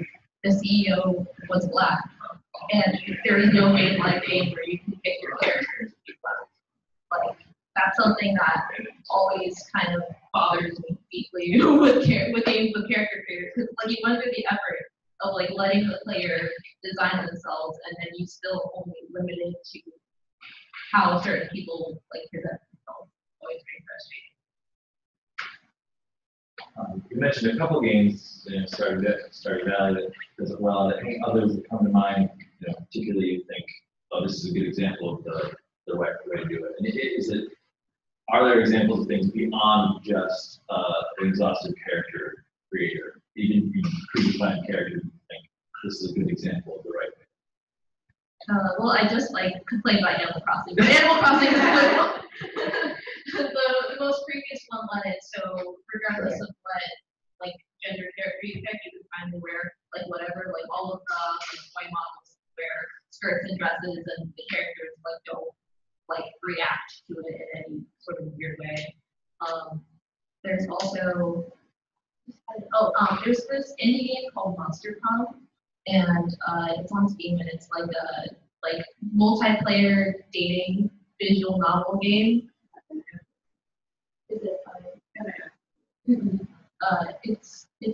It's by two developers from Latin America.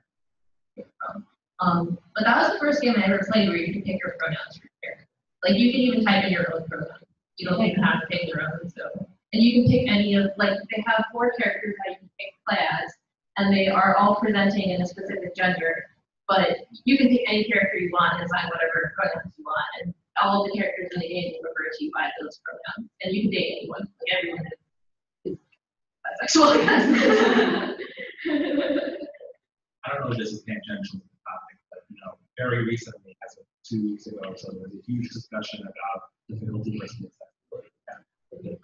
And that can be seen as an arm of inclusivity, where accessibility is a way for developers to include more different gamers and more diversity in your audience. And it's worth everyone if you're interested to go look at that discussion and also how heated it got and how personal it got for some members of. And I guess I'll say to kind of flip the switch question too. If I could flip the switch, I wish I could flip the switch on the perspective that these things are mutually exclusive, that we have to choose one kind of audience, and that people can't coexist, or different visions of things can't coexist. I don't necessarily see that accessibility as an attack on who is already been served. So that's the switch I wish I could. Last question. So. That's actually exactly what I was going to say also. The whole, we have to think about people with disabilities. Maybe they can't operate the controller for very long. There's a lot of discussion about that, in regards to card games like Dark Souls or etc. But on the other side of that, Celeste does a really good job. There's no easy or hard mode right when you boot up the game, but it's hidden away in the setting. So it's not necessarily, it doesn't impact how you do the game, but if you want to change the game, change buttons or what action, whatever, push that around so that I can play. And I also think that AAA games are having a harder time. I mean, indies are doing great at being split, is having a little bit of a harder time, but I do like that Assassin's Creed Odyssey does have you can either choose male or female, but both of them are tied into the story. It's not necessarily like, oh, my character is male and now all the pronouns are going to be male. It's like a sister-brother kind of tie-in. And I think that's a move in the right direction. If there's no, you have to think about your character and is there a reason why my character is a white male? Is that part of my character's story? If not, then maybe rethink it a little bit. Be like what other people act with for this character. It's also the issue of getting certain demographics to want to play games. I think a lot of adults in general, it's not so much the case but time for play. So how do we no, it's okay to play games. You're not a nerd or you're not wasting time. Irresponsible. Yeah. yeah. So that's a whole other issue. Yeah, and to build off the Assassin's Creed example, I know this has come up a lot in film lately too, with the concept of being person who gets to be on the front posters and all that kind of stuff. Generally, being white. There's been more attention on that. Great. I think the same could be said for AAA games, where on the one hand, this is a very common excuse for filming games, like, oh, the money is there, the stakes are higher, they have to play it safer because of how big the budgets are. But the flip side is they also have the most resources. And it does take work. But theoretically, you're creating a game with more options. You're creating more kinds of experiences. They get to balance all the experiences. It does get harder. So it's not trying to say easy to make games accessible necessarily. But then the flip side is AAA games have the most resources, therefore they have the most power actually. I do think there has always been sort of a self-fulfilling prophecy in the AAA space in terms of like, well, we have to reach this certain amount of profit because of how much we spent on it. Like, well, we really spend exactly that much, such that you were so sort of pigeonholed. I was just going to comment on what you were saying. It's gotten to the point where even like developers are like sabotaging your own genres.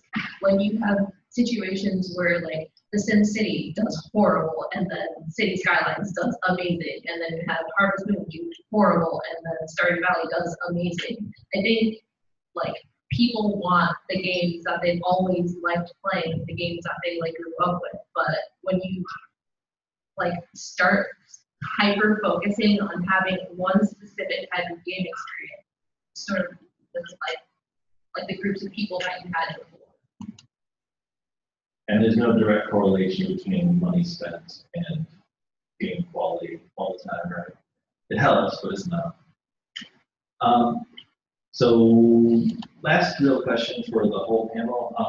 So in your jobs, I know a lot of you are artists or visually, so I think that can be part of your answer as well. But what do you do or can you do to try to make the content that comes out of your studios more inclusive, and what obstacles get in the way of that? Because I know that a lot of you also have worked on properties that you did not create. So making someone else's vision come to life, you don't have that control necessarily. So yeah, so what do you do, what can you do, what are the limitations?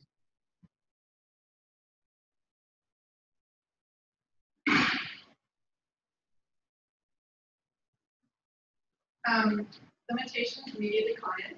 We do a lot of client work, and we will try to pick something. So for example, if we're making a character creator, and we're pitching these characters, and we're like, okay, well, what if there's no male, female, and everyone can wear all the clothing? It's just make them look however you want. And the client's like, well, kids won't like that. They need a male and female so that they can associate with that. And I mean, I don't necessarily agree, but they're the clients, so they get what they want. The other thing is, just trying to be aware of like body shapes as well. There's a big problem with that where everyone always just wants like a straight line figure. The nice thing is though, we do a lot of kid stuff, so you don't have to worry about the curves or necessarily making the body look more male or female. It's just a generic finger neutral shape. So I like that part.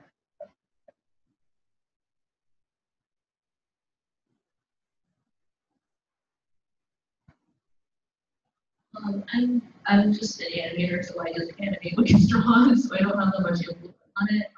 But at my studio, the main protagonist of our game is an Asian female who's also a child, which I think is a pretty unusual protagonist in regards to games, especially adventure type games without violence.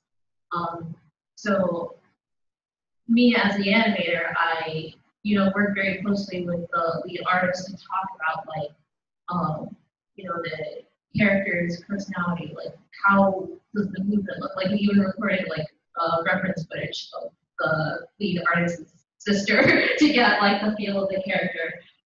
So I think spending a lot of time humanizing characters helps a lot in regards to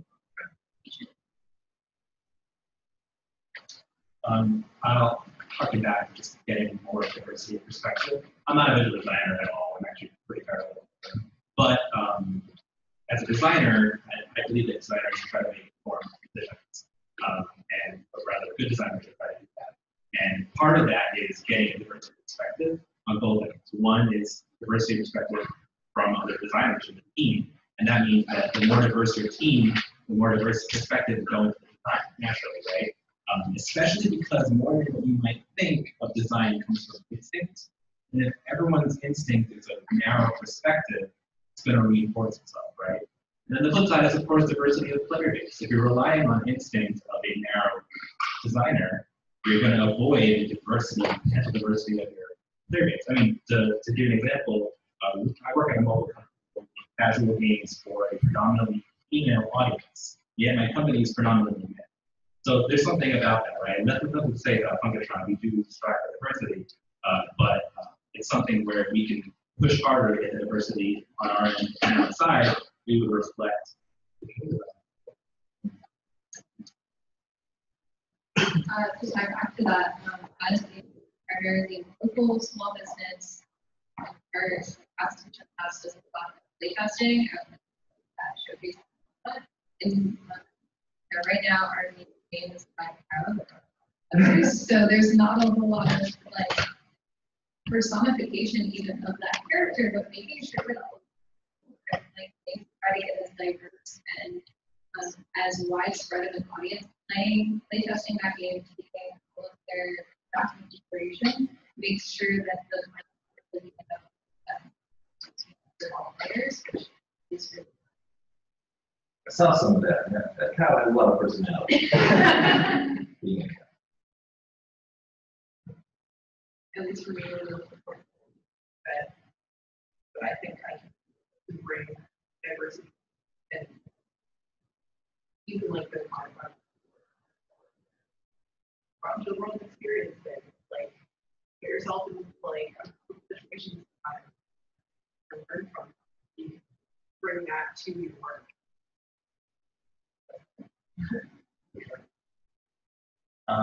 Okay, so with that, we want to open it up to any questions. What if we, Okay, sure. so if people do have questions,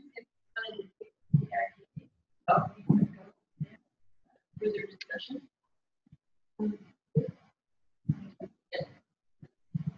Okay, all right. Thank you very much.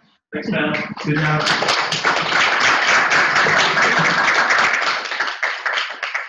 Come on in and grab a seat. We'll get this show on the road. Try to get us out in time for a nice party lunch.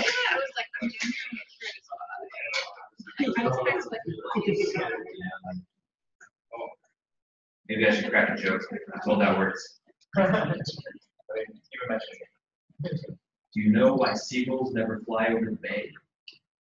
Because then KP bagels. All right, I'm sorry. See, it worked. You're all shutting down. Man. All right. Well, my name is Seth Wright, and I'm a composer for video games and digital media. And what I'm kind of really passionate about is crafting music that really closely matches gameplay and what game developers are doing and how they're telling their stories. So I'm going to give you a little tour de force chat about music design and what on earth music design means and how that functions. But first, something not in any way related. My wife is a doula, and if you don't have a clue what that is, don't worry, I did not either. She went off and got her certification and came home, and then I was actually brave enough to say, can you tell me what actually this is that you do? Turns out what a doula does is they take care of the emotional needs of a mother and father during the childbirth process.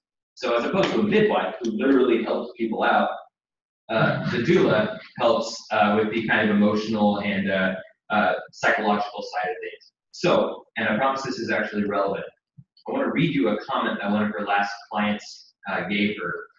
This is the comment. I'm so unbelievably happy with my experience with Alex. She's so willing to help in any way possible, went above and beyond to make me comfortable with my needs above hers, and was confident enough to take charge when I needed her to. She was hands-on and supportive through the entire process. All right, what on earth does that have to do with music design for adaptive video game scores? Two things. First of all, I take every chance I can to brag on my wife because I live in perpetual terror that she'll realize that she got the totally raw end of the deal. Second, I would like to point out to you that everyone's job, what we all do, whether you're a doula or a game designer, is we all pick something and we decide to really care about that thing, right? Everybody cares about something, whatever you pick it to be, whether it's your job or a hobby or something like that. So if we do it well, we care about this thing enough that it actually rubs off on other people, right? And video games are experiences, right? And experiences die when they don't stay fresh, right? So how we keep them fresh is we get a bunch of people together who really, really crazily, stupidly actually care about keeping their audiences and helping their audiences have these powerful experiences. So I'm talking about artists that are so invested in crafting the assets for the game that they make sure they are totally in the mind of the writers and the developers. I'm talking about play testers that know and really care that doing their job well means people having powerful and seamless gameplay experiences. A marketing team that's driven not to make sales, but to connect people with experiences that matter to them. Because experiences really do matter. So, if we frame our jobs in a different way, if we think about our jobs in terms of what am I getting paid to care a lot about, right? That can set us up for some really important questions, I think, and I'd like to start there in our discussion. So for my wife, maybe if she frames her job in this way, she can say something like, my job is to care an absolutely stupid amount about expectant parents, right? For teachers, maybe it's my job is to care more than anybody else thinks is normal about how my students are learning, what my students are learning, and how empowered and passionate I'm showing them how to be, right? So my job, this is kind of how I phrase my own, my job is to care so much about every part of the final music in this game or a game that other people think I'm totally crazy. So these questions, and I think framing our jobs in this way is really important because they can help us decide if we're really set up for success where we're at, right? If we approach it that way, we can look at the work environment we have and we say, how can I tweak this to actually make this possible? So for me, be a game composer who needs to care unbelievably deeply about the final music in a game and how that helps gamers' experiences, points out some interesting things. I'd like to outline for you some problems in the world of composing for video games that I see. And then I'd like to show you briefly what I think maybe a solution might be. And I'll show you some examples, we'll listen to some music, it'll be a good time. So I graduate next month with my master's degree from Eastman, which means that for the last 2 years, I've collaborated with a lot of student development teams. Late last fall, I was contacted about scoring a thesis video game for a college group. The game looked phenomenal, and it had some really nuanced ideas, so I said, sure, I'd be glad to. Here is what they sent me. And first, by the way, I want to say that these guys are good. I'm not intending in any way to be like, oh, look at these amateurs. That's not at all what I'm saying. These are students at a top music school. They've had top competitive internships. They know what they're doing, right? So I asked them for what they want, and they sent me these things. First, they want some background cave music. It's just a demo that they're putting together, so they're producing one level of this game really well. They said they want a background music file for the game, and when the player starts playing the actual gameplay start, the music will play. They've indicated that they want the music to loop, and I don't want to assume anything. If you're not sure what I mean by looping, that basically means you have a music file, it's got a beginning, it plays, you get to the end, and then it plays again and again and again, again and again and again, right? Here's a quick visual of what they've asked me. Oh, by the way, the other thing that they wanted the music to do is they wanted it to grow throughout the level. So when the player gets to new stages in the level, somewhat more intense stages in the level, the intensity of the music will change somehow. So here's how they wanted me to approach this, right? The player enters the level at the beginning, then the low level music plays.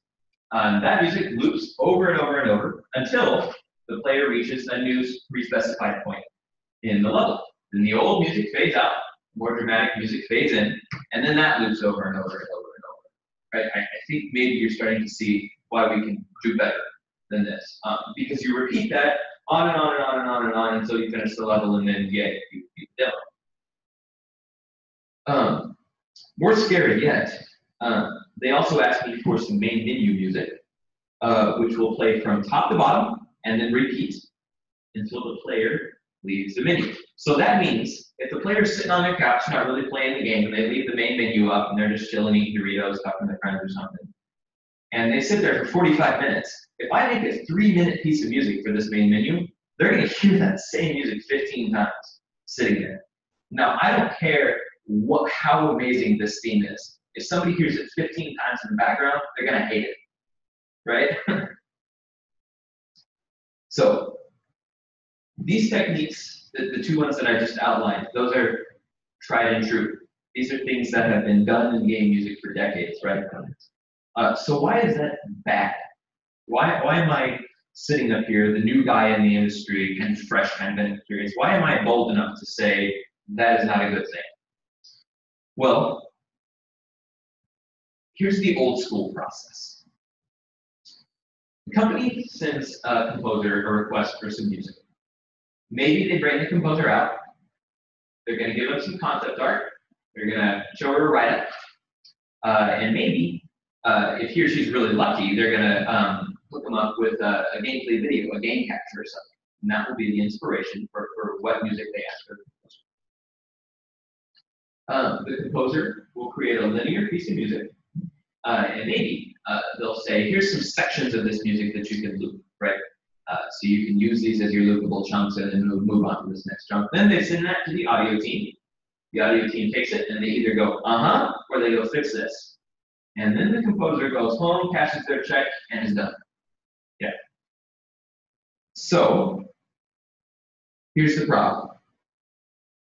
I started this talk by saying that what we really want to get best results is when everyone on the team cares really deeply about their specialty with the full project, the end result in mind. That's the finished game, right? So how can a composer working under these conditions possibly bring their full skill set to the table if they're not actually writing music to your game, but they're writing music for the idea of your game, right? Even with a good gameplay capture, even with a really devoted composer who wants to do their job well, if they're not able to actually get into the team, see the game, see what's happening, to work in the nitty-gritty, crack open that Unity file, to learn to get down in the weeds, right? How are they going to make music that really, really closely connects with what you're doing? So I hear you thinking already, because I already know from the panel that you're all extraordinarily wise and intrepid video game lovers.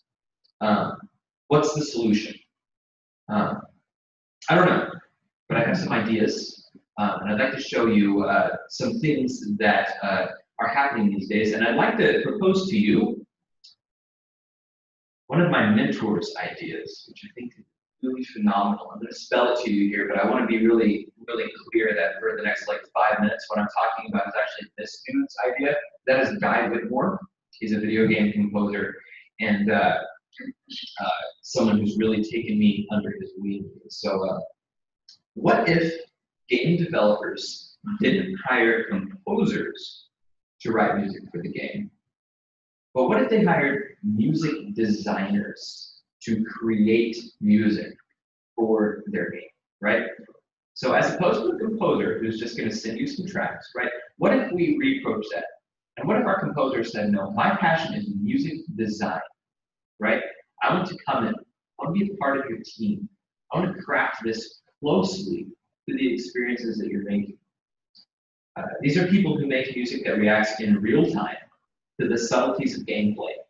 People who consider proficiency at all levels of the audio pipeline to be their job. So that means, this is my favorite slide, music designers. Yeah, okay, skip that one, my bad. A music designer job. So can be any or all of these things, right? They can be people that design music specific to your gameplay, and I'm talking specifically about design. You bring them out, think about hiring a consultant, right? You bring them out and you say, okay, you are a music specialist. Here's our game, here's what we're working for, what can we do? How can we make this music really help support these experiences we want? They are going to craft music with adaptivity in mind. So throughout the composition process, they're going to be thinking, how can I use these tools that we have in 2019 to make music that really works for your game. They're going to fully produce the music. That's the classical composer part, right? The person who actually writes, produces, mixes, masters, copies, hires performers, conducts, does all that stuff. And then they're going to ensure that the music functions correctly by being an active part of the game dev team, right? They're going to integrate the music into audio middleware themselves. They're going to make sure that that audio middleware works correctly in the final game build. And last, and more importantly, they're going to love the game. They're actually going to play it. They're going to be a part of the community, right? Guys, I talk to too many composers who don't play games.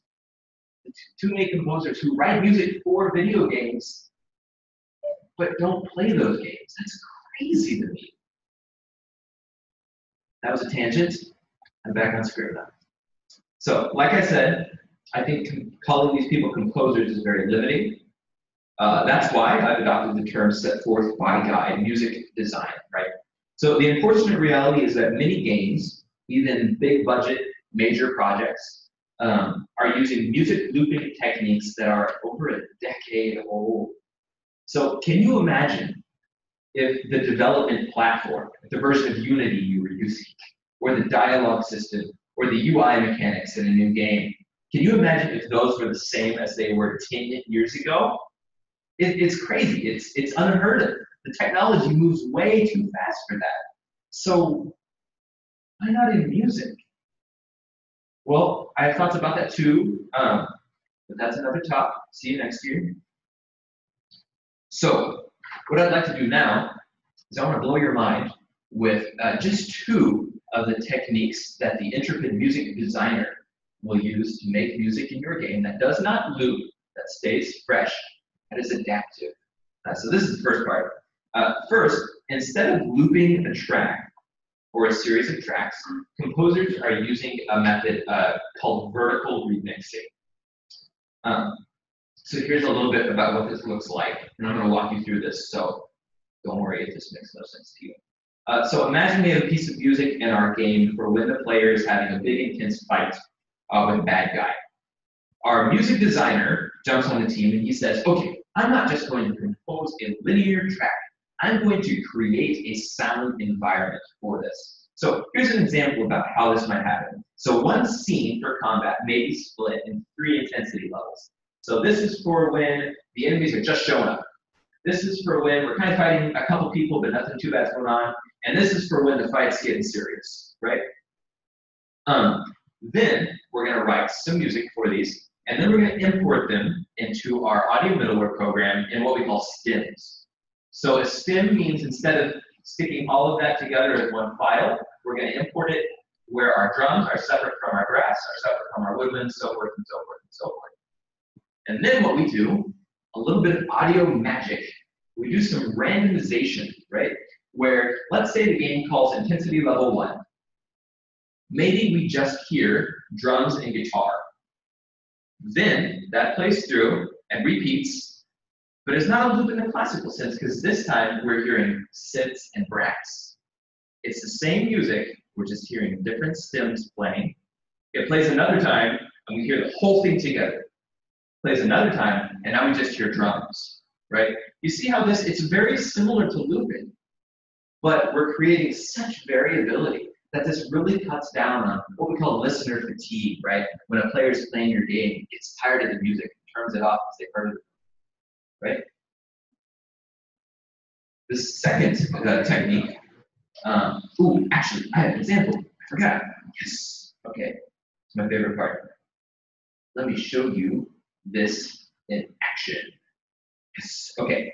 This is my game audio engine. Don't worry about all this. This is crazy stuff. Just listen to the sounds. So here's an example. I'm going to tell the game to play some combat music. I'm going to tell it that we're at gameplay level 0, which let's say is maybe intensity 1 that we just saw. And let's see what that sounds like.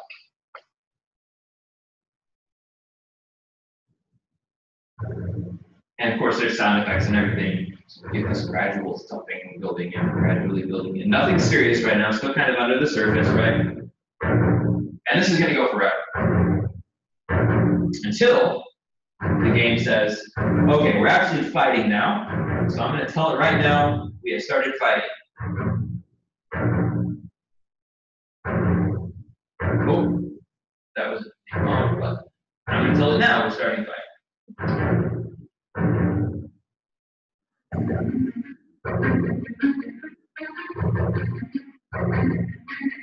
Guys, that's not hard to do in Unity.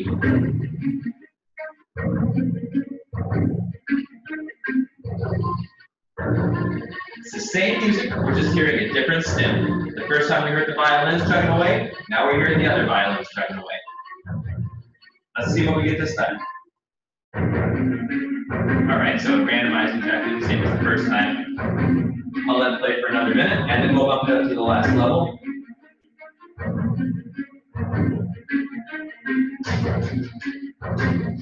I didn't change it, just did that. So maybe right now, a bunch of other enemies show up, and the game sends the call. Right here.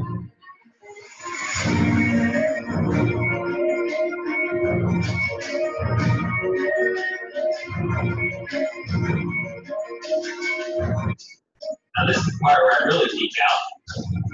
What if we want to go to an in-game cinematic, right? Well, using audio middleware, we can set it up where we can transition the music to an in-game cinematic in as little as a second. So here's a beatdown cinematic, a very violent combat cinematic.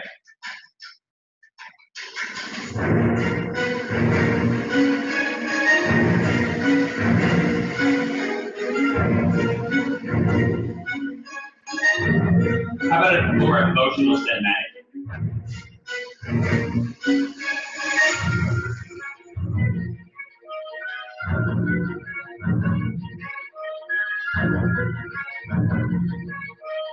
And now we're back to fighting.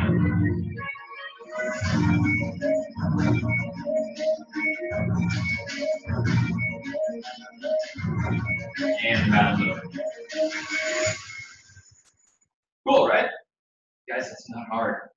You can have that in your games. Okay, all right. I'm really into this stuff. Can't tell. All right. So the second technique. Oh, boom. Yes. Okay. The second technique. Oh, did I start over? It's okay. I can fix it. Boom. Horizontal resequencing. Technique number 2. This one's way simpler. So in horizontal resequencing, we start with one really long piece of music, right? We're talking like 20 minutes. Long piece of music.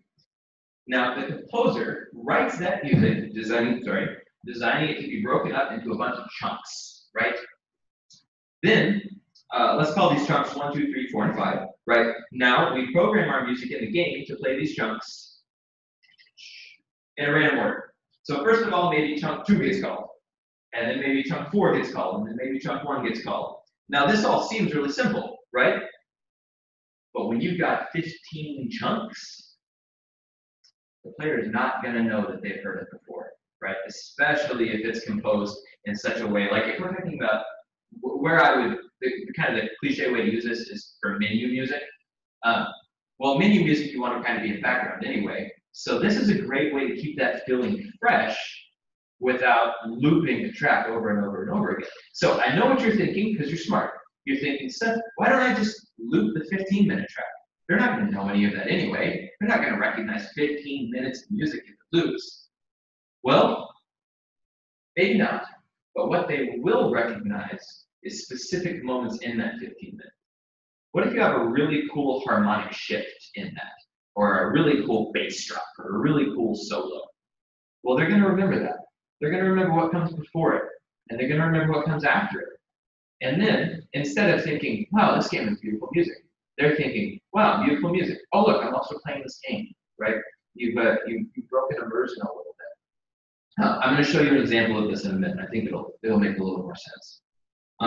So, here's what that sounds like in action. What I've done here that I'm going to show you is I've crafted some main menu, some pause menu music. And I'm just gonna let it play for a while. I'm gonna force you to listen to some music because I'm a nerdy composer and you're a captive audience. Let's hear what happens.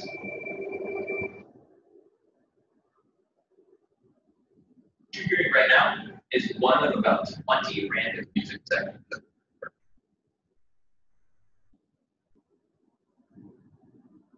By the way, this is for kind of like an introspective fantasy theme and dark and pretty.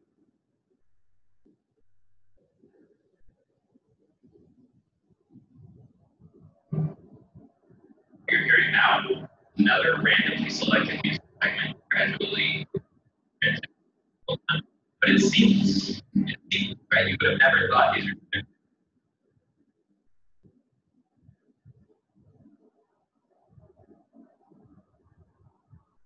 Now, the music, again, it's going to stay recognizable, right? Anybody can tell you that this is the new game, but it'll stay fresh by avoiding repetition.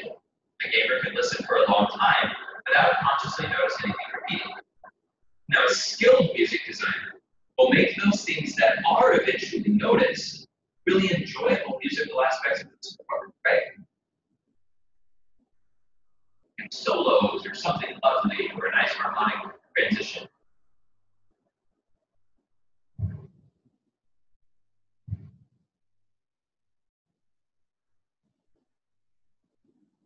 Good example of this, by the way. I'll be talking about Assassin's Creed Odyssey. They got some.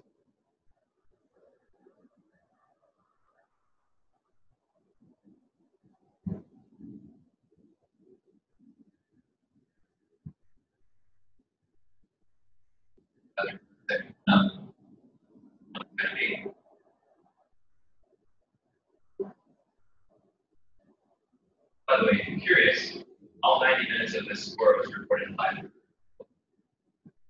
These players. Why I'm kind of stalling so you can hear it. Let's see what comes next.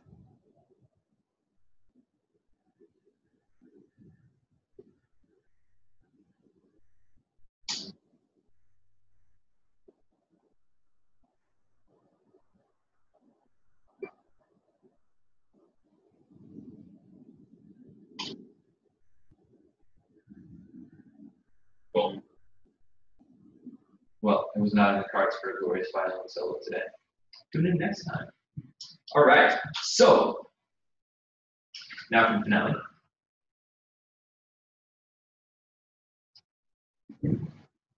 There it is. Okay. So what happens when a music designer combines those two techniques? By the way, those are just two of like dozens of techniques that we use to make music in your game glorious. Well, if we combine those, we'll have multiple music segments, like in the menu music that we just heard, and each of those will have a dozen or so possible permutations. Whoa, right?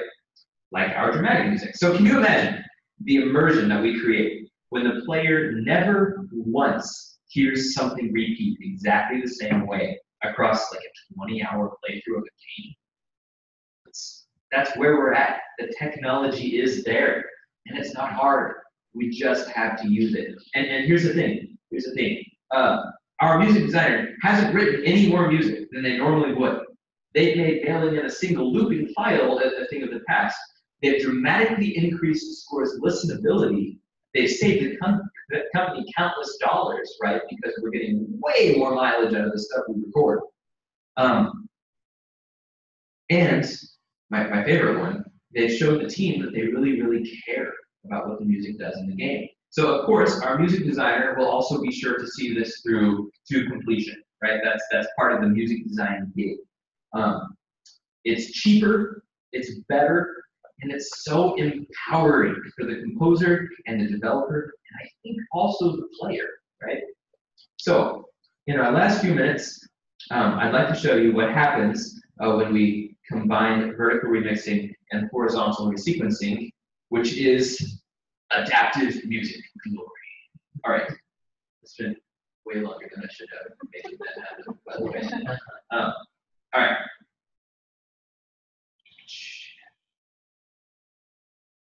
I'm gonna hit you with some. So we are in environment 1 in this game. It is daytime, and we are exploring.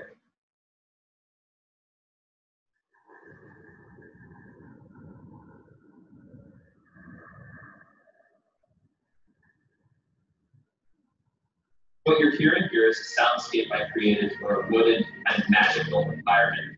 We've got 13 horizontal segments over 25 minutes. Each of those segments has between 40, 30, and players. This results in literally hours and hours of music, all extracted from 20 minutes of actual music.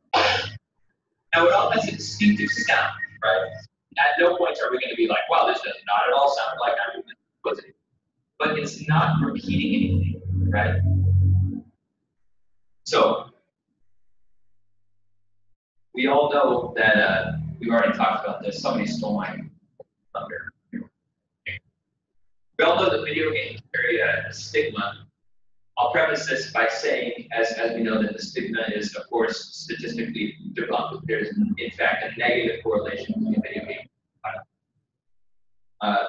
But there is a stigma nonetheless. That's the truth. I think something incredible is happening in the world of big budget gaming right now. And that's that games are tackling really huge social issues head on. This year alone, key narrative segments in AAA games dealt heavily with things like losing a wife tragically and recovering from that in God of War. Racism changing both the racist and the recipient in Detroit Become Human. In Red Dead Redemption 2, we watched someone grow old and watch the world change around, filling traps in the past. Assassin's Creed Odyssey dealt with forgiveness in the face of life-altering betrayal. Shadow of the Tomb Raider showed us dealing with shame after a personal loss and failure. Guys, these are real things. These are gritty things that real human beings experience. In my opinion, especially when we're working with teams like that, we need teams that have their minds set on the final product, right? The end game. So the thing that players will actually sit on their couches and experience. To do this, I'd like to suggest that how a composer interacts with their work and how game developers interact with them could change for the better. For music makers like myself, maybe that means thinking about game music like a designer, not like as so many call us an asset, right? I'm going to pay you money and you're going to send me a file that I need to plug in. Right? If you're a developer, look for a composer that loves games, that plays games, that wants to be in it for the long haul, and that can approach your game's music like a puzzle with a masterful and intricate solution. And if you're a player, you play games. Notice when this works. Notice when music really engages you. Write letters. Tell companies that you like it. Music is adaptive. When it responds to your choices in the game, right? Because I want to avoid being totally cheesy here, but I'm probably going to.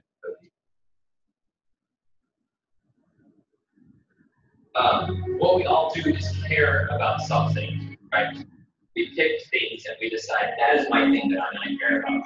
You're here means at some level you decided to really care about video games.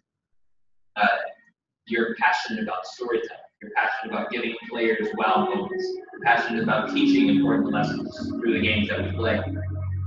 So let's keep it up. And in the end, maybe we can help other people care about video games a little bit more too. Okay, that's my spiel. Any questions for me that I would love to answer?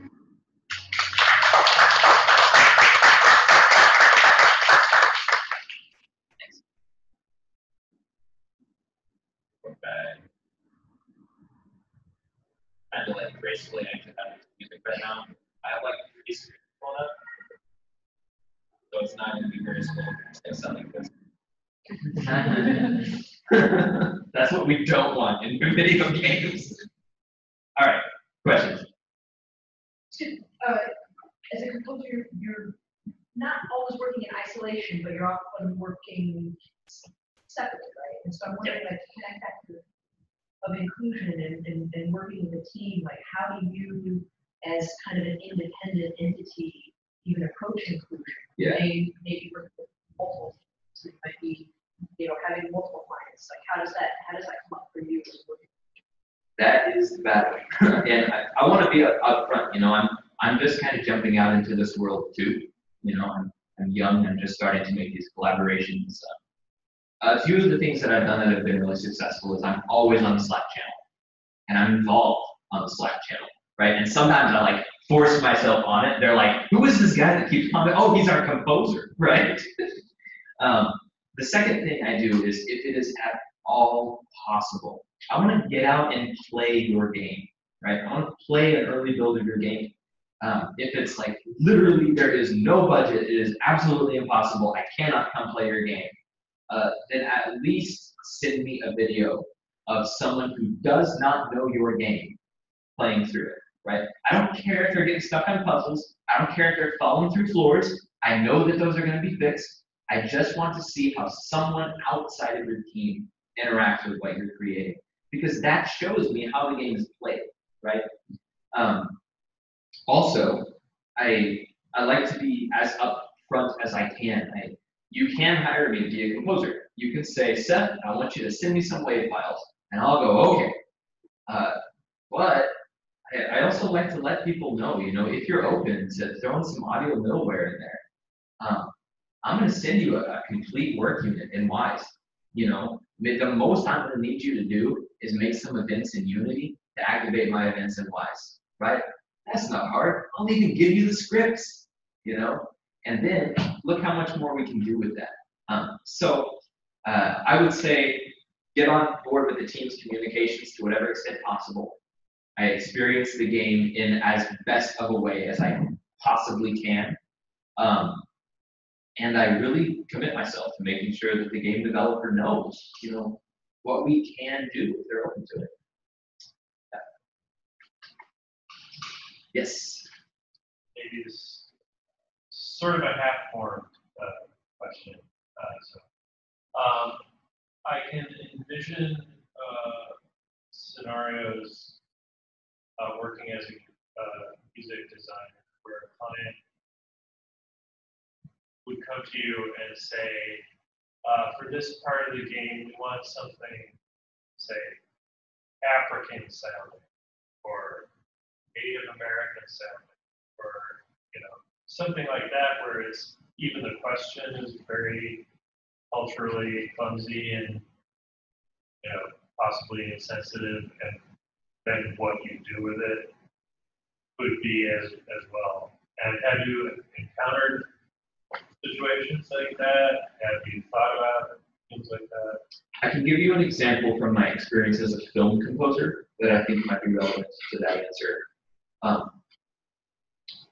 At the end of the day, the client is my boss.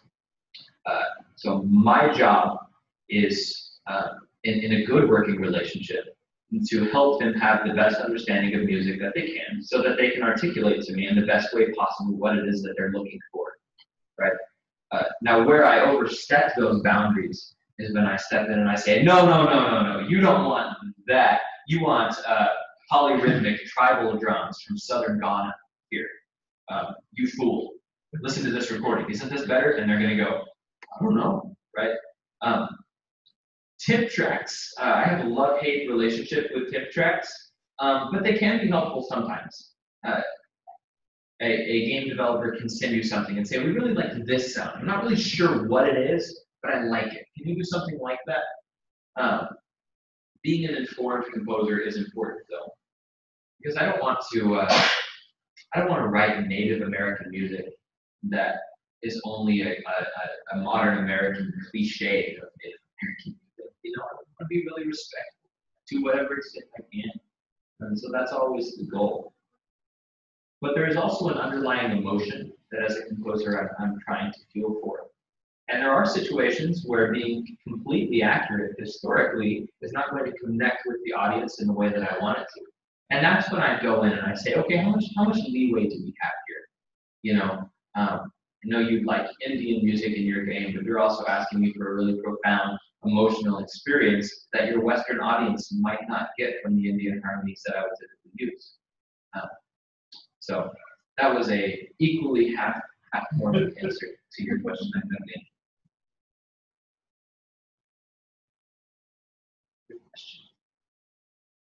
Yes, actually, I was just trying, because I guess I appreciate soundtracks on both ends, film and game music.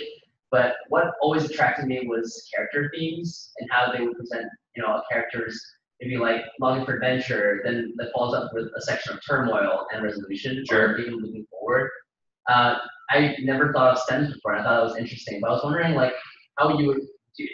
Are there any scenarios where you would like say first compose like a character's theme, get the basic framework of it all, and then like piece together different stems out of it? I was just wondering, like, I'm so glad you asked that. I don't know how it would work out with, say, a narrative, because you did mention, say it cuts into like a cutscene, then you can like actually key into like key moments, and you know how to build the tension and like moments within the progression of the music.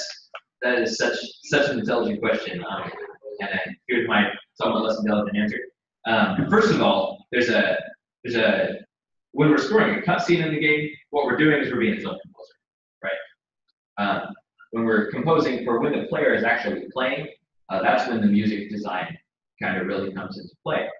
But my process is usually I ask for that really great gameplay capture by someone who's not on the team, stumbling through your game and having no idea what they're doing and playing your game. And then I go through and I score that like a movie. Because the final music in your game should be exactly as responsive as a film score would be. There's no reason for it not to be, right? There's no reason for abstract kind of background music to be playing when we could have something much more closely matched to the gameplay that you designed, right? Guy Whitmore, the guy I cited earlier, he has this quote, which is that our music needs to lead the technology, right? Not the other way around. I need to write the best music I can for your experience and then figure out how to make it work technologically. Many composers use what we call suites, which is you're going to give me a character or a theme, for instance, maybe boss battle music. And I'm going to make a 15-minute suite of boss battle music, right? And then we send that in, maybe a 1-minute chunk, and then you like it, and then we make it more, and then that's our boss battle suite. Now the problem is, a lot of composers will call it a day there. They'll hand that off to the design team. The design team will chop it up and put it into the game, and you have a bunch of looping music, your battle theme, right? Now, I don't know. I'm not trying to rag on these approaches. What I'm trying to do is communicate that there are more things that we can do now with the technology that is out there. So maybe we can take that boss battle theme and maybe we can make it like I showed you. We have that suite of music that's incredibly emotionally resonant that really works for us. But how can we use the techniques like vertical remixing and horizontal resequencing to create something that's a little more interactive, that has that same emotional gut punch, right? But that's responding a little more closely to the actual battle. Hope that was in any way. Okay. All right. Anybody else? Time for lunch? Yeah, I think so. Let's go eat. Thanks. I'm all about food. Thank you all. Complementary connotations. One refers to the act of wandering without a specific purpose, and the other to a form of investigation or scrutiny, such as to rove about a room with one's eyes. This presentation will not attempt to clearly define roving games, nor will it present a taxonomy of them. Instead, I'm interested in how roving games contain unique arrangements of space and narratives that push against more mainstream action-oriented games. To do so, I will focus on the games Firewatch and Journey, which both create singular gaming experiences that expand the possibilities of storytelling through minimalist formal elements.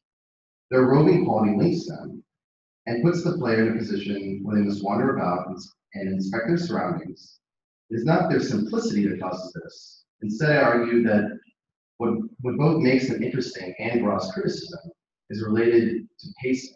In other words, roving games are slow. By slowing the game down, by making the player take in a space instead of merely moving through a space to get to the next goal, roving games change how time is experienced and spaces are embodied by players. They create different spatio-temporal experiences and thus open up new affective registers.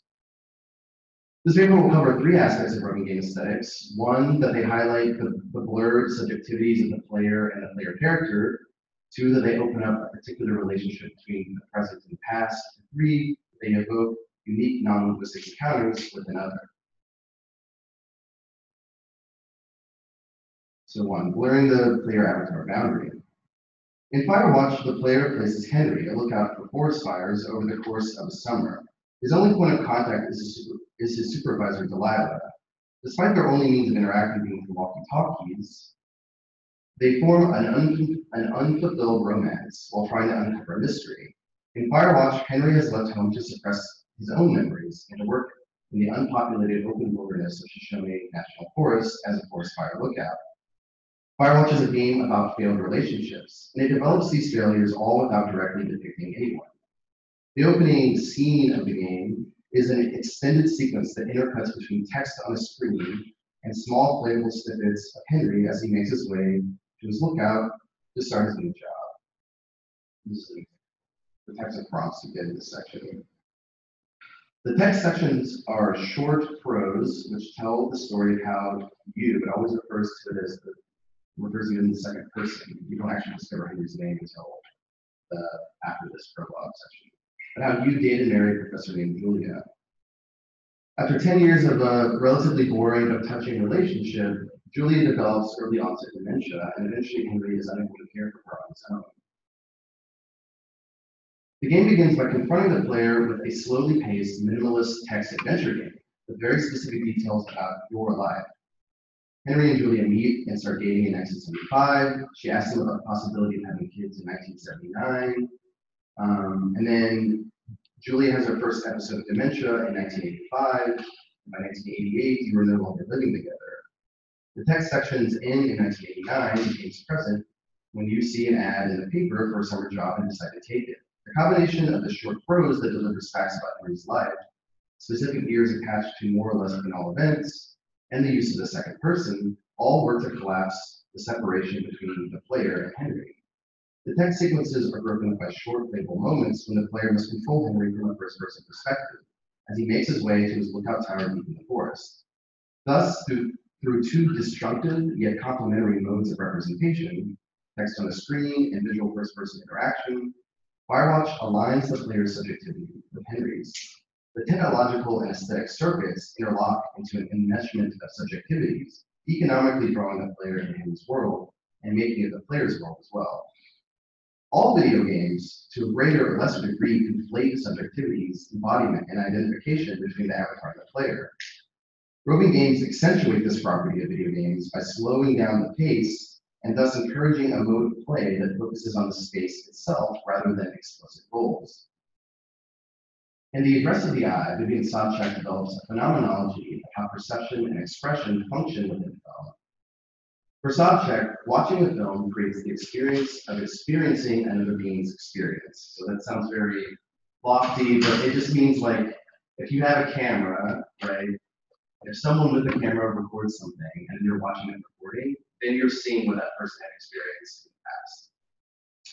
Importantly, Sobchak is careful to note that in film, this is a quote, this double occupancy of cinematic space does not conflict the film and the viewer, end quote, because the viewer always knows that they are not there in the film. What a roving game like Firewatch demonstrates, what a roving game like Firewatch demonstrates is that video games do in fact conflate these subject positions. Controlling a character in the game does not just create a feeling of being there in the game. Rather, I would argue, being able to conflate one's own embodiment in the physical world with the characters in the game is the very condition of possibility for controlling the character at all. This is not a matter of roving games possessing certain qualities that other games don't. It is a matter of degree. Roving games rely heavily on the sense of place and placement. whereas action games rely more on goal-oriented level design to create a sense of presence. So part 2, roving in the past and the present. The climax of Firewatch is predicated on 2 parallel plots. The first is that Henry and Delilah are definitely being spied on by someone, as Henry finds transcripts of conversations between him and Delilah on a clipboard by the lake. Henry and Delilah become paranoid that they've somehow gotten themselves involved in a government conspiracy. This plot point comes to a climax when Henry tracks the culprit through the forest and eventually finds a tape he has left behind with a recorded confession and explanation. There is no conspiracy. Instead, the culprit is Ned, a past fire watcher whose son died while they were rock climbing. His son's death, coupled with severe PTSD from serving in the Vietnam War, prevented him from wanting to return to society, and he instead decides to live in the forest. There was no government plot, just a frightened hermit who was trying to scare away the people who might find him. Firewatch, like Gone Home, draws on horror movie tropes, but in the end they don't deliver. So like Gone Home kind of pulls from the trope of the spooky house, and in Firewatch, the horror trope of being stranded in the woods. But they don't actually become horror stories despite that. This is not an oversight, but a deliberate choice designed to refuse the player their Aristotelian catharsis. This is why they are roving games and not adventure games. They displace the implied goals of the game and subvert expectations associated with their aesthetics. Having to traverse the large area of the forest that Henry is responsible for, feeling alone and cut off, even from Delilah, evokes a singular embodied experience of inhabiting the forest. Unlike other games, when traveling from place to place is sometimes abbreviated by simply clicking a location on a map, Firewatch forces the player to manually walk to all places on the map and then back to the watchtower at the end of each day. Tracking Ned and finding transcriptions of seemingly private conversations creates a feeling of vulnerability that echoes Henry's emotional vulnerability toward Delilah and the shame he has for not being able to take care of his wife. Henry and Delilah's relationship is the second main plot line, and it ends in a similarly disappointing way. So again, they only ever talk through walkie-talkies, and you never see her. On the last day depicted in the game, all lookouts are ordered to evacuate as a fire gets out of control. Henry is informed that he will be picked up by a helicopter at Delilah's lookout tower. Delilah tells Henry that she'll wait for him so they can finally meet the person. But when Henry arrives, Delilah has already gone. They talk one last time on the radios, and when Henry suggests she visit him in Boulder, she replies, "What's up there? We shouldn't focus on the summer. Next year will roll around, and then the year after that, and then it's just I don't know. My Aunt Judy called it a pause in the hallway of time." This metaphor of a pause in the hallway of time points to a thematic thread that is common in roving games, which is an exploration of memory. Firewatch begins by creating a past for Henry and positions it as your past. Once the real game begins after the text prologue, much of the dialogue and investigatory intrigue is also predicated on uncovering the past. Delilah and Henry talk about their past relationships, the cultural memory of Watergate, Cold War era espionage, and JFK conspiracy theories informs their paranoia about the secret government research facility that they discover. And the conspiratorial paranoia culminates in the discovery of Ned, who functions as a metonym for the Vietnam War. Roving games as slow games reorient video games to temporality. Instead of always looking toward a future goal, like getting to the end of the level or killing all the bad guys, roving games ground the player within its present in order to uncover the past. So the third section comes together. Journey is that game company's most recent game, and there's a specific mechanic that would add a nice asterisk to its favor. Journey is a highly stylized 3D roving game in which the player controls an unnamed figure dressed in red black mask. They travel through a series of ruins, making their way toward the top of a mountain in the distance. Again, as is characteristic of roving games, there are minimal mechanics and the objectives are not clearly laid out. The game's desolate setting and sparse sound design creates a real sense of isolation and confusion. You're really not sure where you're supposed to go or where you're supposed to go. The oppressiveness of this bleak desert and ruinous landscape is partially assuaged by a totally unique mechanic. Journey will seamlessly, and without any warning, randomly pair up players to cooperatively play the game. It is difficult to describe just how uncanny these encounters can be.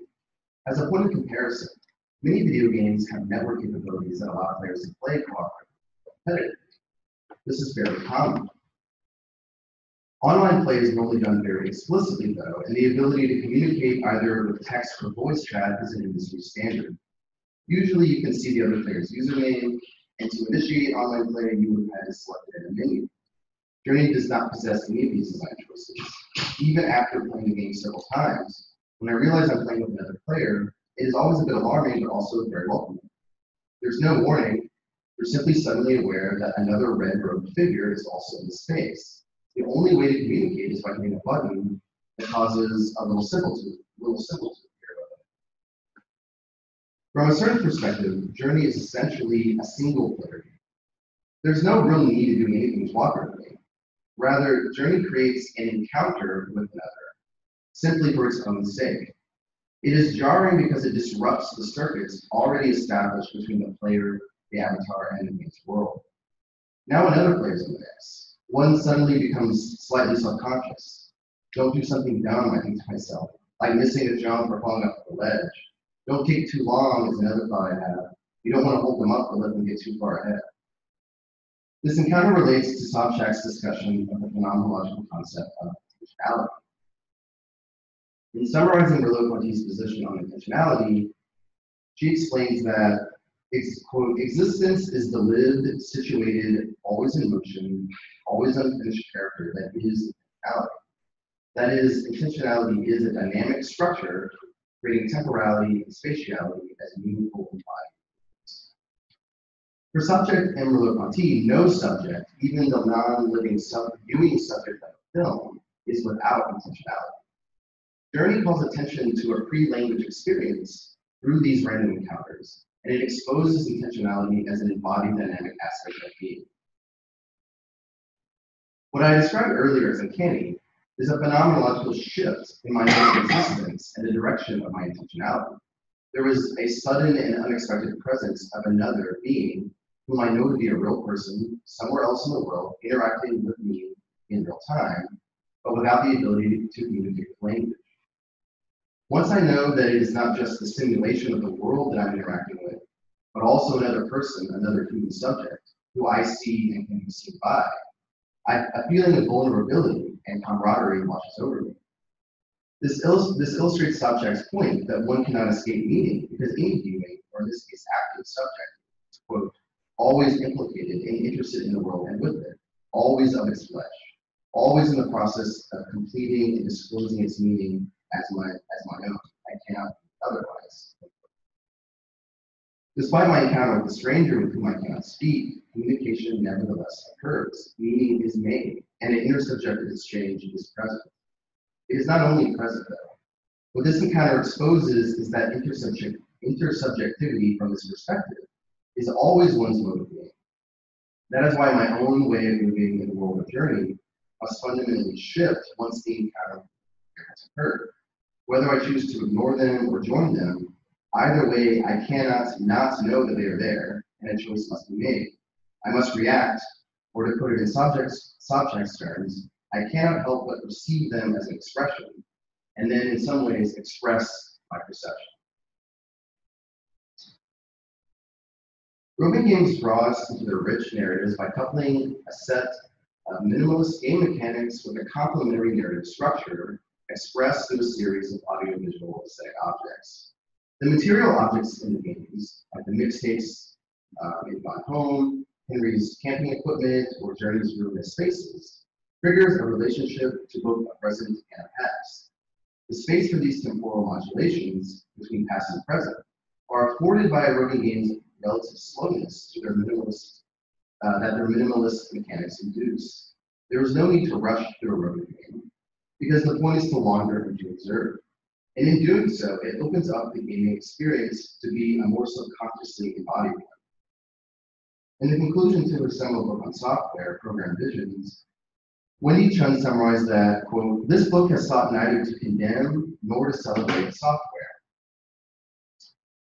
Rather, it has been implicitly arguing that software can only be understood in medias res, Chun borrows a term from literary criticism to describe how software's ontology is a slippery thing that cannot be grasped at any one level, neither the hardware, nor the code, nor the interface.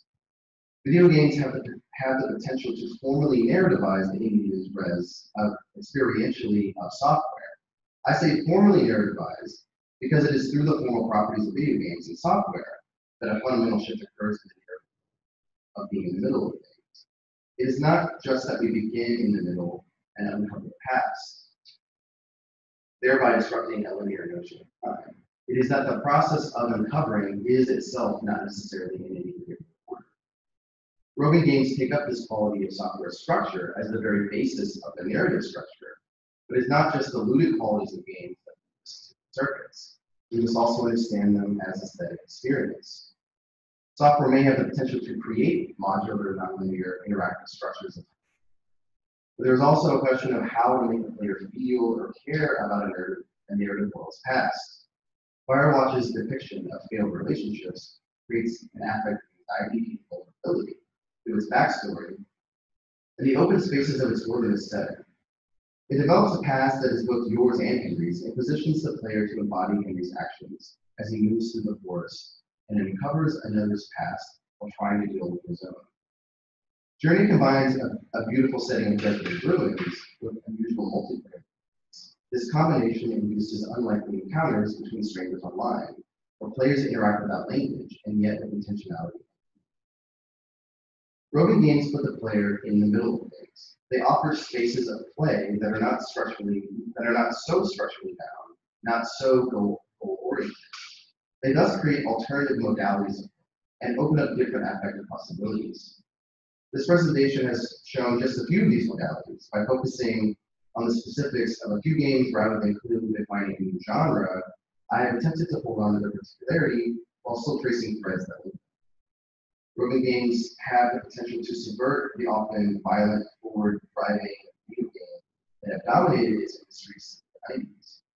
By creating a relationship to the past instead of to the future, slowing down the pacing, and focusing on inhabiting the space itself instead of merely moving through it, roving games create a relationality to other entities that accentuates an intersubjective exchange of meaning rather than a dominating violence.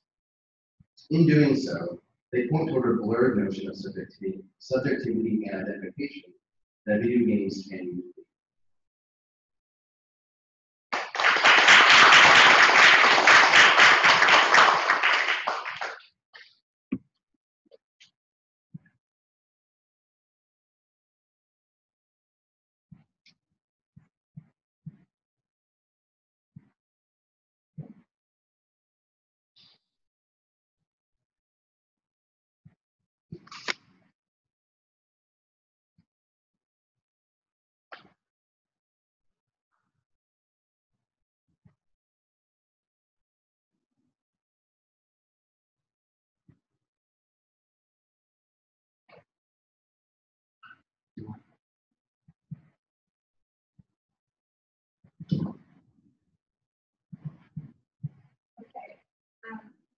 So there's a lot of overlap between my paper and Iron's. Good overlap. Generative. Following from Seth's talk, just how do I frame my job? And my job, I think, so thinking about that, to care a lot about how games get defined and how, and then building on these sort of inclusivity of this conference, how the ways we define games and talk about them affect who gets represented in games, right? So I care a lot about how we define games, how we talk about games, and how this affects who gets to identify as a gamer, what types of games count, right, as real games, what kind of games don't count. These are the types of things I pick up generally in my work. And this paper is part of, it's sort of building on some things that I've published, and it's kind of moving way we talk about games, the critical discourse around, so both the popular critical discourse, like game reviews, right? How a certain language can reproduce some exclusionary practices, but also scholarly game criticism. And where these two, sort of popular game criticism and scholarly game criticism, and how scholarly game criticism has somewhat inadvertently maybe reproduced some of these exclusionary tactics in the ways that games get. And in particular, so a big part of my work is about interrogating the way that scholarly game criticism has created a kind of hierarchy in terms of where true game lies, right? And one of the things I explore in my book is how that hierarchy is usually sort of premised or sort of set up as computation over representation, right? So the real meaning of in its mechanics, right?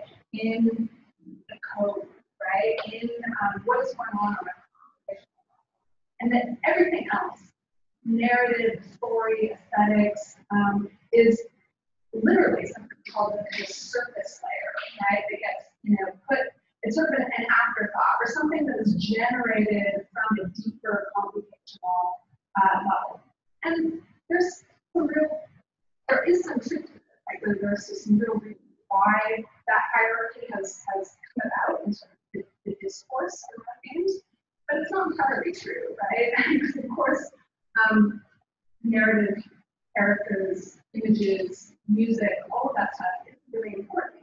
It's not the after, right, to what gets coded into the game.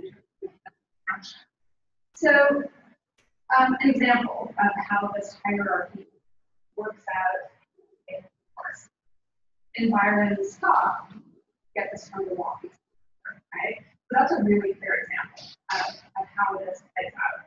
And walking stick, even though several indie game designers have embraced it and kind of named it and purely a dismissive term, it comes from, and we'll still use it. Okay, we don't really do anything in that game, walk around, so therefore it's not. And I'm interested in considering in this paper how that is used to, or these hierarchies are used to define or debate what makes a game queer. Is a game queer because it has queer content, characters and story, or is a game truly queer and something non-normative about the action? So I'm just going to talk through my case study of this, which has gone on to heard already. So how many of you have played Gone Home? And those of you who haven't, I need to spoil it a bit before we talk about this definition of queerness. So as Byron explained, you play as Caitlin Pryor as she is returning home abroad. She arrives at her family's home, and it seems to be abandoned. There was dark and stormy night. She arrives on the porch, and what the main actions of the game are just exploring the house. And a key point, right, is that this is also a period game, right? It's taking place in the mid-1990s. So it has all these elements, period elements. We saw the cassette tape earlier, and her answering machines and VHS tapes, and the house has a lot of just objects in it. And the way that this game was sort of discussed in this sort of section, example of environmental meaning instead of trying to give the player like non-interactive cutscenes that explain what is going on narratively, the player has to encounter the story through their exploration of the environment and coming across different objects, photographs, Polaroids, notes, passes, cassette tapes. I mean, again, this is what gives the game sort of richness, that it's full of these objects that have little narrative elements. And the way that you unfold the story is going to really depend on how and when you encounter the objects.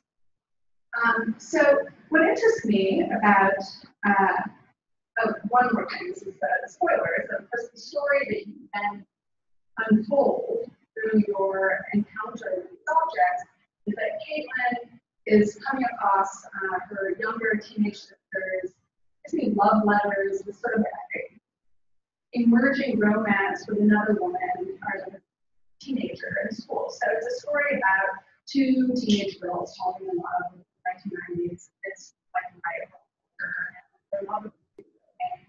And it's not a horror game at all. It sets it up to the area of the house, but instead it's really just a pretty sweet, quiet love story. So the release of Gone Home was met with pretty notably divergent opinions about its successes and failures. It won several Game of the Year awards and was lauded by prominent critics and bloggers for its depiction of a teen romance with two girls, and for how it also upends conventions of first-person shooters and horror games where environmental storytelling had been most prominently before. So this technique of environmental storytelling is most notable, or most before this was most prominently Bioshock. And so these developers who have worked on Bioshock games use Gone Home as a way of using those same techniques, but where you don't kill anyone, right? Where there's not horror and violence. So this game was applauded for that, right? And won, like I said, many awards. At the same time, there was this initial wave of positive appraisals was followed up by a wave of criticisms and diagnoses of the game's initial positive reception as a symptom of various perceived problems in the industry. Mainly, these critics, this sort of argue that the bar is so low for games telling stories and for representing diverse identity that any game that does this, that has this kind of diversity, will be lauded. So what interests me about this split reception, is looking at how this, the ways in which this game, the debates about whether or not it is good or queer, is actually premised on these hierarchies I talked about where game meaning ultimately resides. Is it in the computational kind of layer, the deeper layer, or is it in the quote-unquote the aesthetic layer? So the critical reception of Gone Home is often based on interpretations of how it uses environmental storytelling. So I already explained what that is. And the critics of Gone Home tend to be grounded in this perception of environmental storytelling, kind of game design sheet, that the player is given the illusion of agency to explore a world, but the imperative of telling a story actually considerably limits what she can do. So one prominent example of the critic travels for scholarly criticism and popular criticism. So he's a scholar, but he writes pretty prominent popular reviews of games, commentary on games. So in his criticism of Gone Home, he says that environmental storytelling forces the actions of the game to become scripted because the primary experience of the player, quote, becomes that of a detective, piecing together narrative coherence from fragments conveniently left behind in the environment, end quote. For Bogos, who believes, as he puts it, games are better without stories. We'll talk about that another time, it's strange. Environmental storytelling undermines the action of games in order to tell stories. He writes, quote, the narrative objects players discover have no influence on the action of the game, except to color the interpretation of that action. End quote. So the primacy of action here, right, and the dismissal of color interpretation is notable. In other words, what Bogos suggests is that the objects in the game world and the narrative elements they reveal do nothing for the player's experience, except provide the player a story and emotional framework in which to understand their actions. What kind of model, I'm asking, for game criticism is the word accept producing here? Particularly, how do game scholars limit queer reading practices and pleasure in games when they relegate the tone and color of interpretation into the secondary to some fantasy of action as sort of pure engagement? So what Bogos was doing there is making, I think, the sort of the notion of game action as this this computational thing that stories get. So, but even critics who are not opposed to games telling stories fault environmental storytelling for limiting open-ended interpretation. So an example of this would be Anna Anthropy, prominent queer and trans game designer and game critic. For example, Anthropy argues that Sam's story, so that the teenager who falls in love, is revealed in too linear and neat a fashion, and that this closes down possibilities for identification in the play of interpretation. Similarly, game scholar Dimitrios Pavlidis argues that Gone Home's queer possibilities are undermined by its dating techniques. He means by this are sort of normative standards of game level design, such as lighting cues, sound cues, locked doors, that he argues straightly the player's relationship to how this unfolds. So in Gone Home, it's true, right? There are ways in which do have this sort of open-ended possibility to explore, right? So seemingly open-ended. But there are, have to encounter certain parts of the story in somewhat of an order in order to unlock parts of the house where then we can encounter the rest of the story. So it's not entirely non-linear, right? Like the game designers are making you kind of move the space and the story in ways they kind of want you to, but you do have choice. But Pavlidis is saying that dating techniques limit the game's queer possibilities. They straighten the player's relationship to the house as objects and the narrative itself. So I agree with aspects of all of these criticisms. However, I'm left wondering, so I agree with them that they're smart, and there are things to be said here about the choices the game designers make and reflecting on those choices, how the game might go on.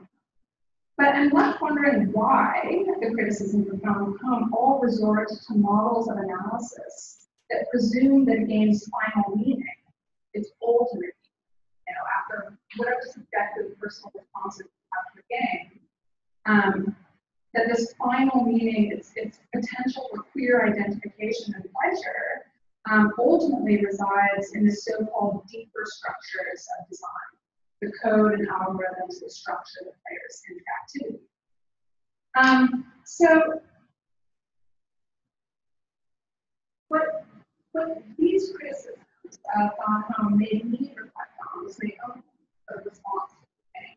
And this is where it sort of overlaps with a lot of things Byron saying, that I find that I'm really, the story that is told in Gone Home is, it's not earth-shattering, and it's not necessarily super non-normative or super queer, right? But there are other things going on in the game. In fact, the slowness of the game, the kind of space that's created for the player to have this solitary experience. And also the ways in which the game creates this rich archive of objects. And this is just like a little sampling of the thousands of objects you can find in this home and interact with. And most of them don't actually have any special significance to the story itself, but it's in interacting with these objects that each player creates a unique experience in the game. This unique experience is sort of interactivity with these objects, and the way they create kind of what I think of sort of pure archive. And also this very quiet, slow relationship to almost like sort of meditative experience. Those are elements that can't be completely explained by something like computation, nor can they be completely explained even by the story that the game designers are intentionally trying to tell. So what I'm trying to work on broadly is thinking about games like Gone Home and the sort of the ways in which criticism of games like Walking produce bad habits where we bounce back and forth between, is it clear enough, and where does that clearness reside? Is it in, that it has these mechanics, or is it in the story itself? I kind of want to push this way we talk about games behind them to thinking about types of experiences that create that fall somewhere between, right? That are actually more about the sort of interaction between what we think of as the surface level effects. And what I, in this longer paper, call the domestic interface created here, ordinary household objects, and something like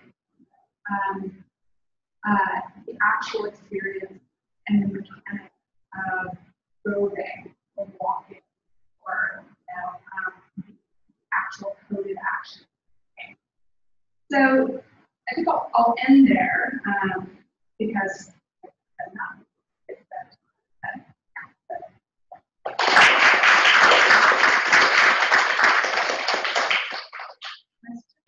They do a good job of creating a experience, and then maybe some that maybe fell a little bit short, understanding that it's a difficult formula to get right every time. You're thinking about something.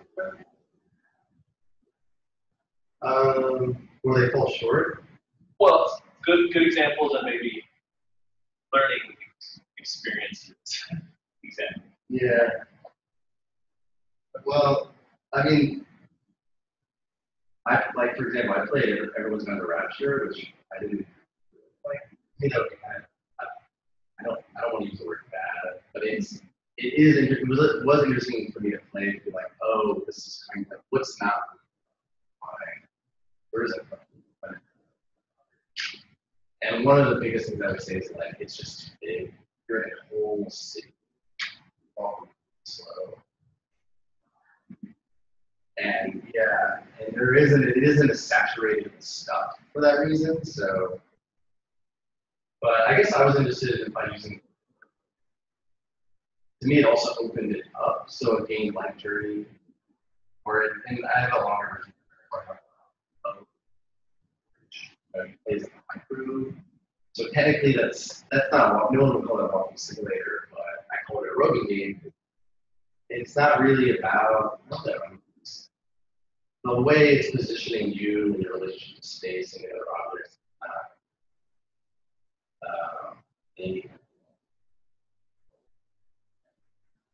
Anywhere just kind of like wandering around to see microbes.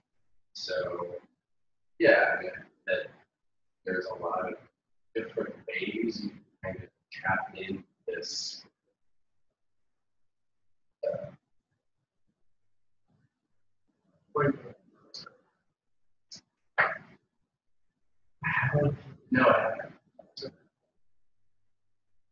I think that was done by the same people. Do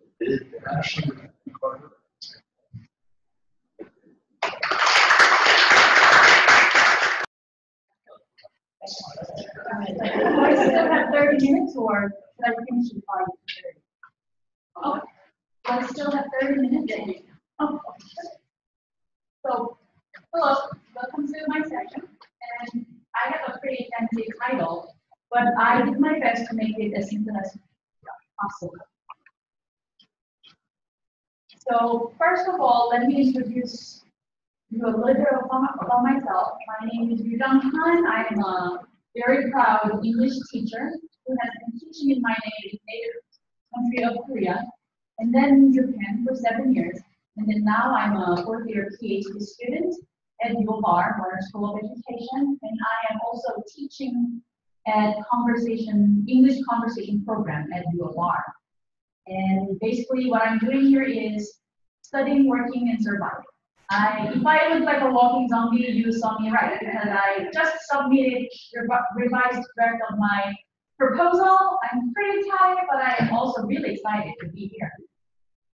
So I'm going to talk about this today, a little bit about my dissertation topic, which became the base of what I'm going to talk about today. And I will talk about how my dissertation topic led me to lead this one-day activity with adult ELL students, English language learners in my language program, and how I witnessed transcultural, transmedia literacy development among my students. So my dissertation, let me make it very, very simple without using any lingo or jargon. Let's say there's a TV show, Friends. It's one of the very popular English teaching TV shows in our field. In many cases, this is how the class goes. A teacher says, oh, Friends, a very good material to teach English. Your students, some may love Friends. Some may I'm more like Star Trek, Game of Thrones person. Some may say, where's Friends? Because they may not know about this. So my dissertation is to design a class. To have a class, I say, hey, I will have a class that only talks about Friends. You love Friends? Come to my class so we can learn English, use English only by using Friends. So technically, that's what I'm going to do for my dissertation. And then it becomes my goal. I have to find the right target content. Right? Something that has rich content that allows me to create 10 lesson sessions, 10 lesson activities. And then after all this long searching, Googling, I made a decision. And that's what I tried. It's called, yeah. My It's called the game Overwatch. So technically, it's the game that you saw in our poster today. Can anyone guess again why I chose this game? The biggest reason?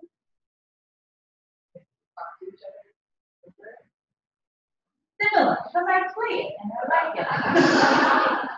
But that's not just the only reason. I had to come up with the content, like I said, with a rich background, so I can create 10 lesson activities.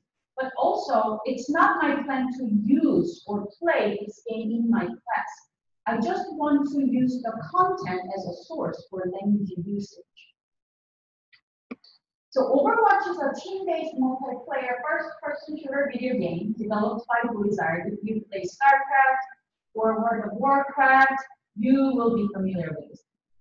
So like you can see, it's very Disney-ish character universe game. I really like it. I hope I could play the video. That it's a cinematic trailer. It's like it has this Disney Pixar atmosphere, but I'm pretty sure I won't have time. So if you want to watch it, go to YouTube and say Overwatch cinematic trailer. So when I was designing my dissertation research, I was thinking, okay, I think my idea is pretty cool, but would it really have any academic value for ELL? Because I wanted them to see what they gain from playing Overwatch as an international English language learner. It's not just, they're not wasting their time. They're gaining much more things than they actually did. So I wanted to see the value, especially academic value, by taking it to academic setting. So I ran a pilot activity in the class that I currently teach. So it's English language program, we call it ELP courses. It's for adult language or English language learners in and out of U of R community. So I mainly have undergrad, grad, postdoc students, or their spouses, their family members, staff members, visiting scholars. And the program allows me a very flexible curriculum. That actually means, I hope nobody comes from the ELP program, that actually means they say, you don't really have time and resource to create curriculum, so do whatever you want. I actually really like it.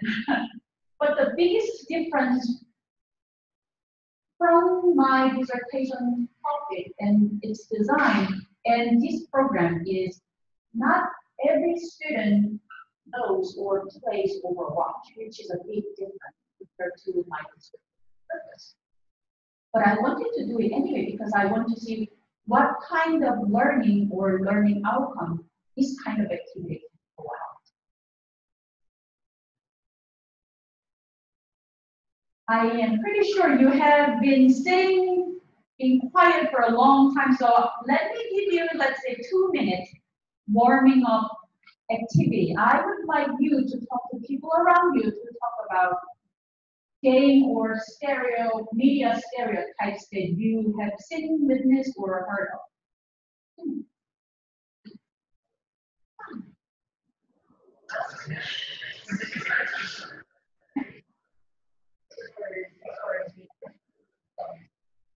If you're familiar with games, talk about games, characters. If you're not, what you discuss, anyone? One very important. And I will not give up. Yes. The first one I came up with hyper masculine soldier person. So that's kind of typical stereotype that commonly came up among my students. So because my students are mainly international students and I have very high ratio of Asian students, so they were talking about how come Asian characters always play some kind of martial arts. Korean characters always play taekwondo. Chinese characters always play kung fu. Or so many stereotypes about female characters.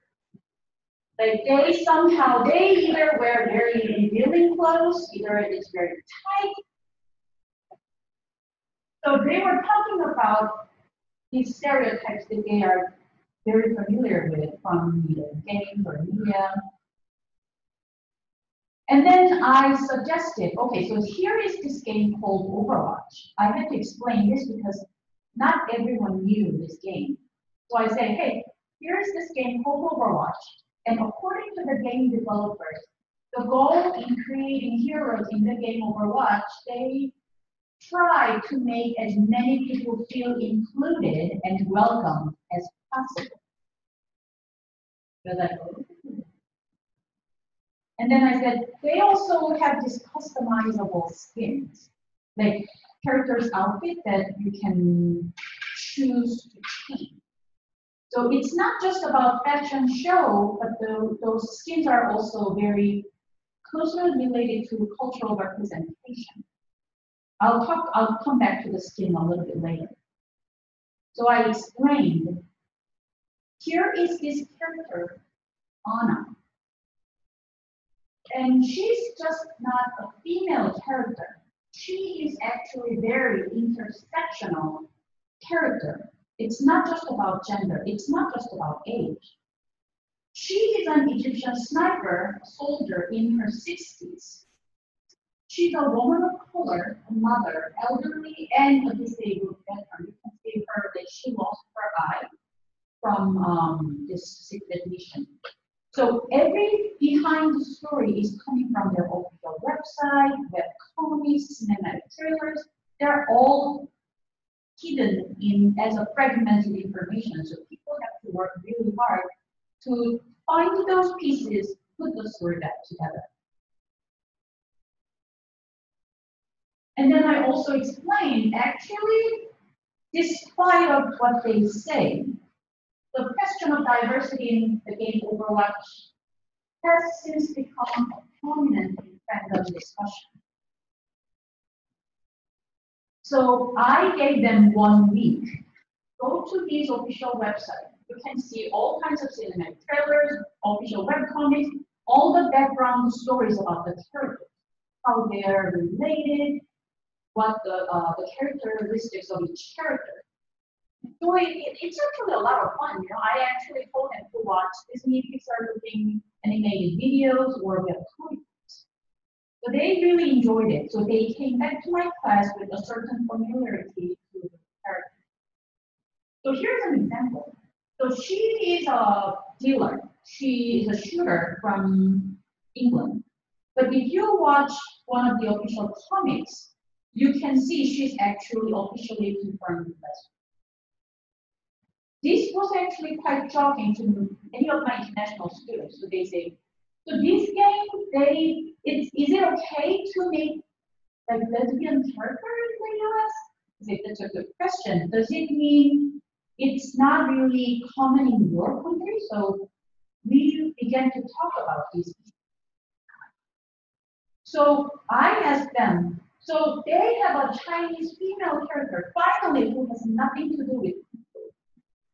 They have this architect who is also the game developers officially confirmed to be autistic. But also the game has this American cowboy. The way he speaks, quite cheesy. So I wasn't really sure. I actually asked this question, what do you think? Look at all these characters. Do you actually think the game designers, game developers are trying to promote those stereotypes or defy stereotypes? Or they say nice things and just don't care? So they talked about it. After all this cool discussion, I moved on to the next activity. Okay, so based on what we have discussed so far, let's create a character for Overwatch. Now you know what kind of characters Overwatch has. If you can create a new hero, new character, what would the hero be like? Would it represent a specific culture, or would your character be intersectional and multicultural? If so, why?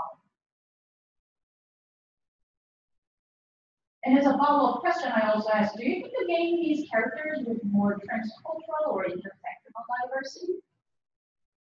And oh my God, they were really into it. All I had to do is just throw the question, give them markers, very colorful markers, and post it. And this is what some of the sample of what they came up with. And here came what I didn't expect to see. So this is what I usually do in my language class. Let's say I have 4 groups of people. So they have their own station in each corner of the classroom. Okay. Let's say each team has 4 people. After they prepare their character, I split the team. So 2 people will become presenters. They stay in their station. 2 people become the listeners. For 3 rounds in a row, listeners will jump around the stations listening to different presentations. And because it's a language class, I think fluency development is very important.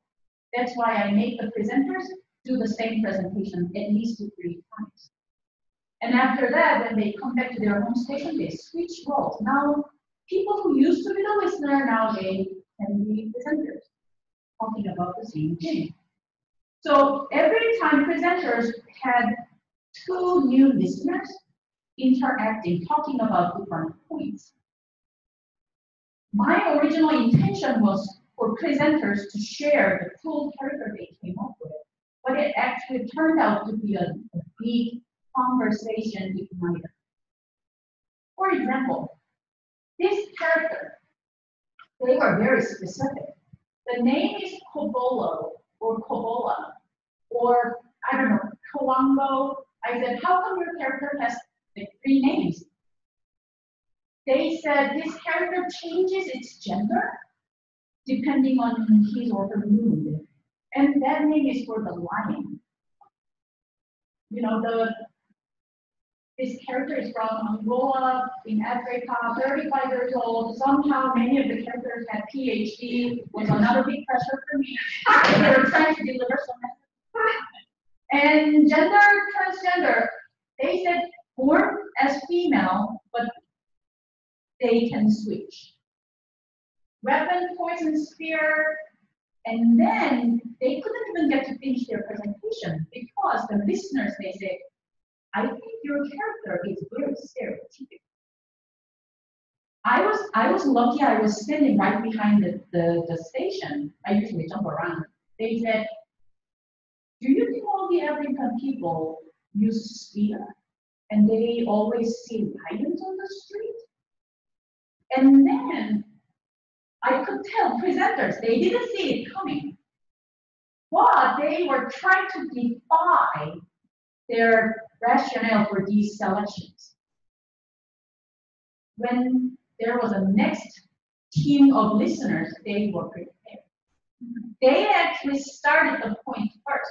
You may think our character is stereotypical. However, right?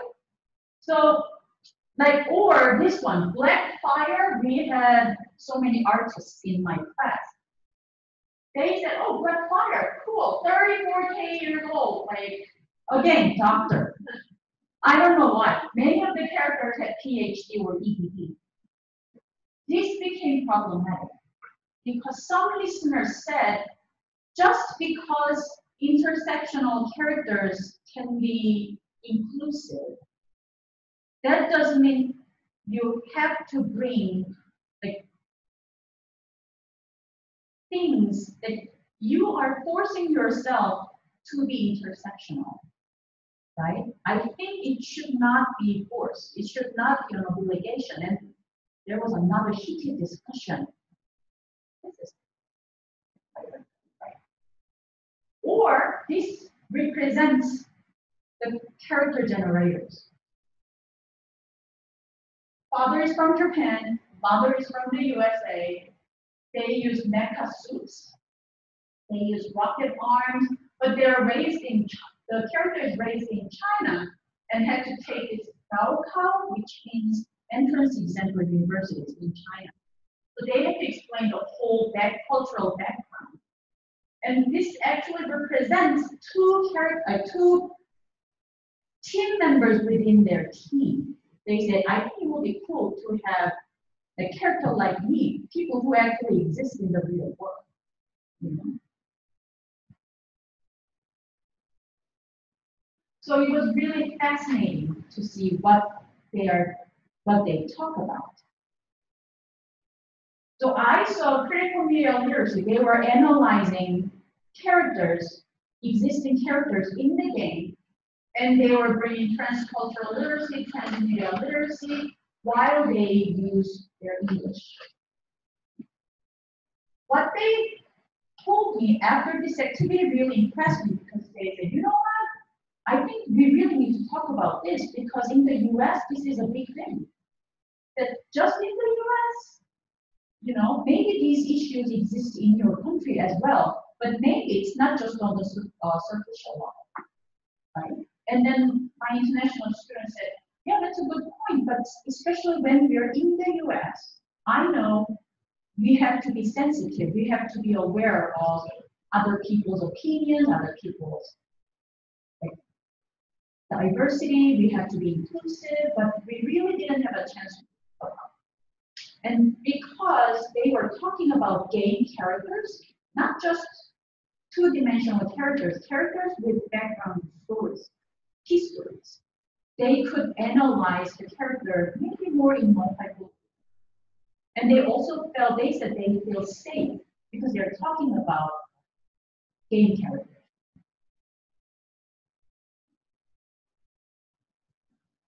So for my dissertation, even with students who are not really familiar with Overwatch, that's what I noticed. So from language learning perspective, I'm really curious what happens if I really launch my Overwatch special ELT class with only students who really love Overwatch. They will bring their master level of content knowledge. They will have a resource to talk about, right? I want to see what it does to their self-efficacy, how they perceive their skills as a language learner. And aside from language skills, I also want to see how it develops their, let's say, critical media literacy, just like what we discussed. You may have already noticed, but this is more like an advertisement. If you know anyone, it doesn't have to be opposing like international students. If you know anyone who likes to play Overwatch, or who, there are many people who don't play Overwatch, just enjoy those background content, then feel free to share my email address so I can share the course information. Do you have any questions?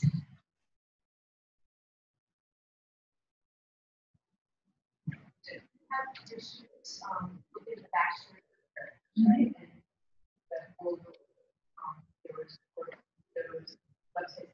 Do you have a play?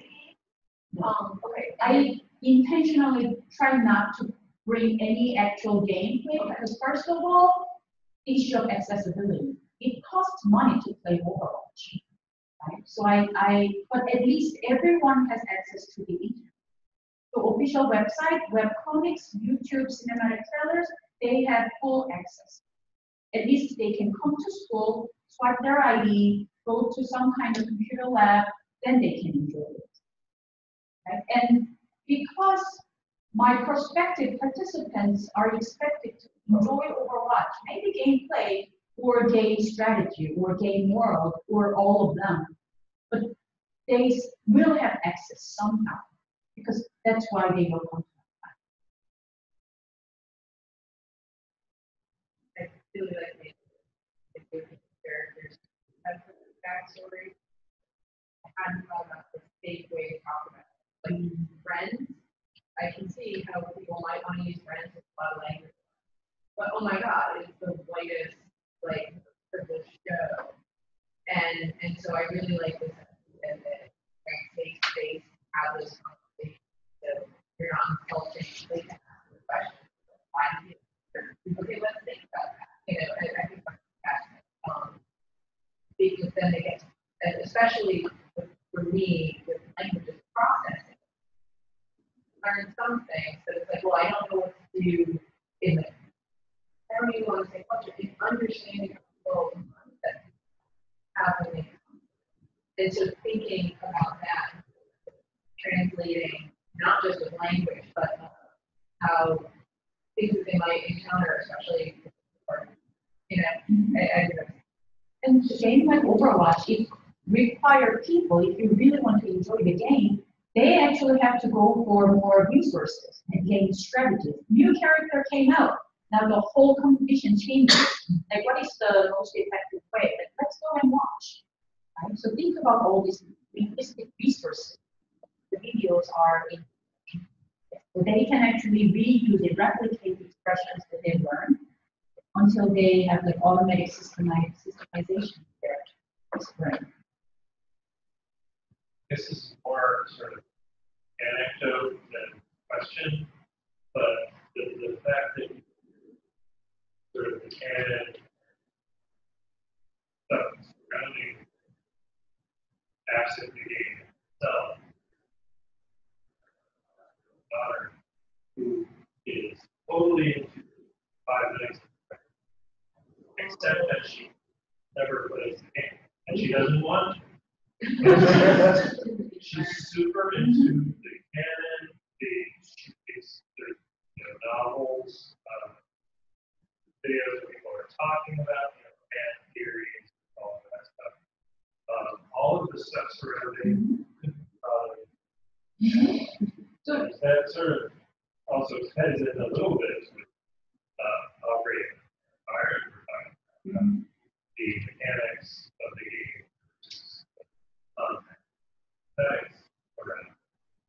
so it's. And it's actually, I have an insider perspective, and not a lot, but there are people who really don't play Overwatch. And playing Overwatch can be stressful because if you're not a good team player, people can say really mean things. I'm from Korea. If you play in Korean server, they will ask lots of questions about your family. So maybe that's why Korean players are really strong, because they have to do well not to get any insult about their family. But it's amazing what they do. They do actually decent experiments based on hypothesis. 3 dealers versus 2 dealers, 2 tank, 2 healers, who's gonna win? They set a hypothesis, they gather up people who will join their experiment. They run the experiment, happy with their findings, share their findings. Somewhere in the world, they will try to replicate the experiment to make sure that's the right finding. That's what the new kids are.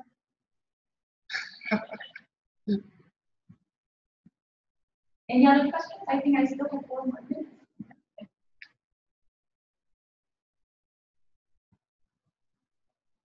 Yes.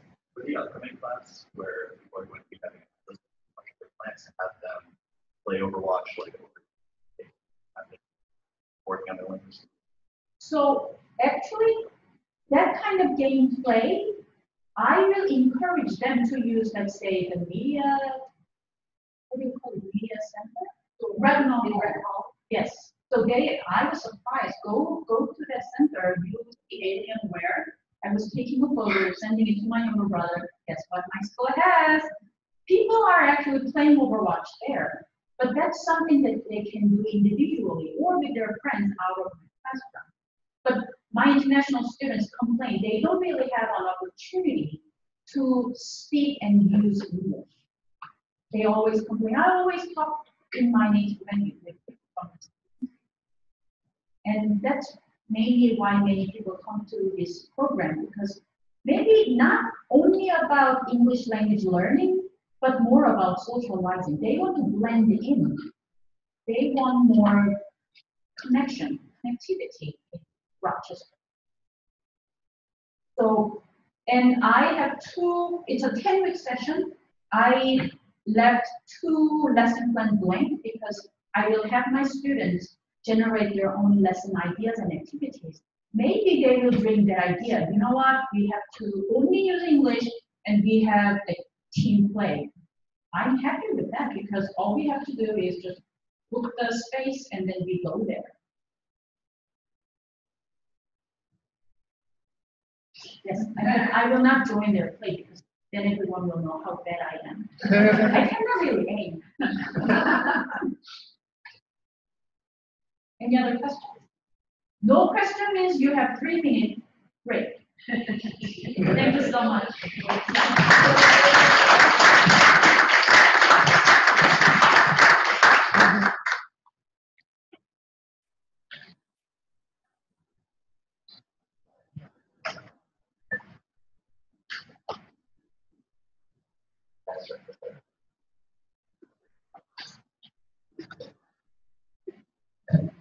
Okay, hello again. So this time around, we're going to be hearing from some current students, same subject. Oh yeah. It does look good, yes. The aesthetics. Okay, so the first things first, let's just start at the end. Just say aim, major, and here. That's true. That's true. My name is Alice. I'm a senior. I'm an elementary science. Hi, I'm Alexis. My pronouns are it, and she, her. I'm a junior in the DMS program.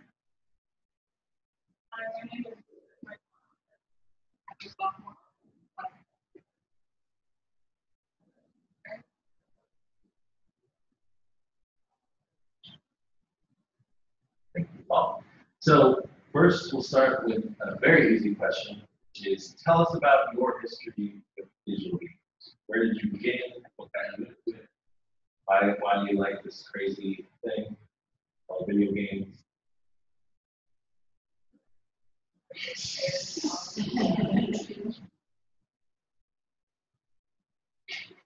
Okay, let's go for it. All right, I hope you're ready for like a 45-minute rundown of my history of video games.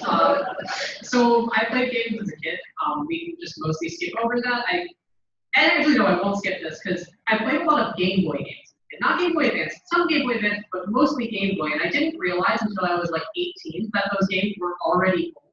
And that my parents were definitely just buying the old games for me because they were cheaper. Anyways, fast forward to, I was a Call of Duty player in middle school. We're not going to talk about that. We all make mistakes. Fast forward to like freshman, sophomore year of high school, I start to hit like the nostalgia period. Specifically for the Mega Man franchise, because I had grown up playing the Mega Man Anniversary Collection on GameCube. So while I was like basically looking for like Mega Man content on YouTube, and I stumbled on what's called a video game speedrun, which is where you beat a game as fast as possible. It's something where you like train with a couple of games at a time. And well, most people's first reaction to seeing a speedrun is, I could never do that. My first reaction was, I have to do that because I have no awareness of my own self-limitations. Then I was a speedrunner for like 4 years. It took me like all over the world. I literally went to an event in Denmark, or near Denmark anyhow. I was kind of famous for a little while as one of the like most MC people for the biggest speedrunning event there is. That regularly gets like 200,000 viewers. And then like last week I quit speedrunning forever because everyone in the community is a coward who refuses to acknowledge any of the problems that the community has or call out any of the people who have extremely inappropriate behavior because they're too afraid of not getting accepted to a aforementioned big marathon because Games Done Quick is run by a bunch of misogynists. So that's basically my history of video games. Now all I do is play Final Fantasy 14. It might be tough to follow. Here's my best sense. No, I guess I'm very different from that, but I am not. No, I started, I'm a big Dungeons and Dragons player, so I started playing D&D when Just because I know that. I know. Yeah. I started playing D&D when I was 4 or 5 with my family. I've been on about 30 years or so. So yeah, I got to join that when I was about 12. So I started with that. I started playing video games. My mom got me Game Boy Advance for her birthday. And I had never really thought about video games before that, but she was just like, sure, this will be fun. This has like Super Mario World on it. So yeah, so I started in video games with that, and then Dungeons and Dragons Online, and that came out 8. My mom had to stay home from school for a week so that we could play when it first came out. It was parenting right there. She's on medical leave, she's like, I don't know. So we did that, and then, yeah, I basically play a lot of Nintendo games, just because that's consoles that my parents would buy me for birthdays and Christmases, so went that way.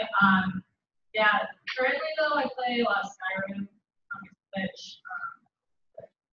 and I still play Dungeons and Dragons every fall and spring break and Season Fest. I also play aforementioned 30-year campaign, and yeah, now I want to go into game development. Now I make games.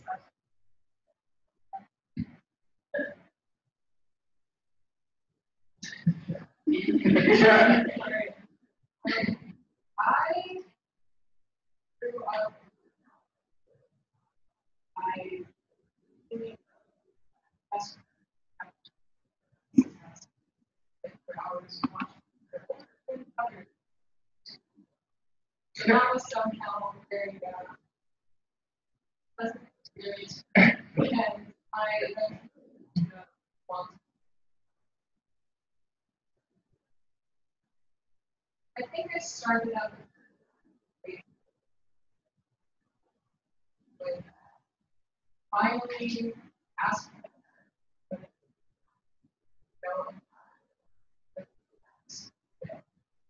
however much orders. Played a lot of things on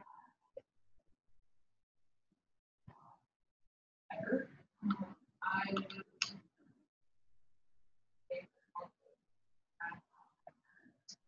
Better be. I just showed up after. And just figured out that it should be fun. Sure. And then we never really think that.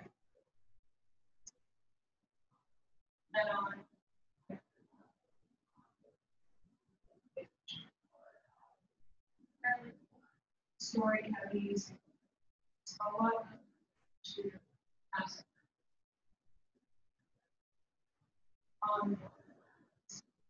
Better. And even today, I don't. I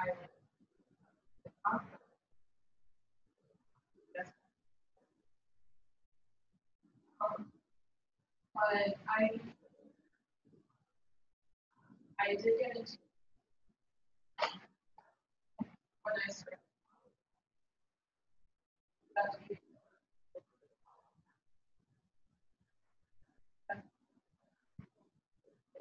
I couldn't wait.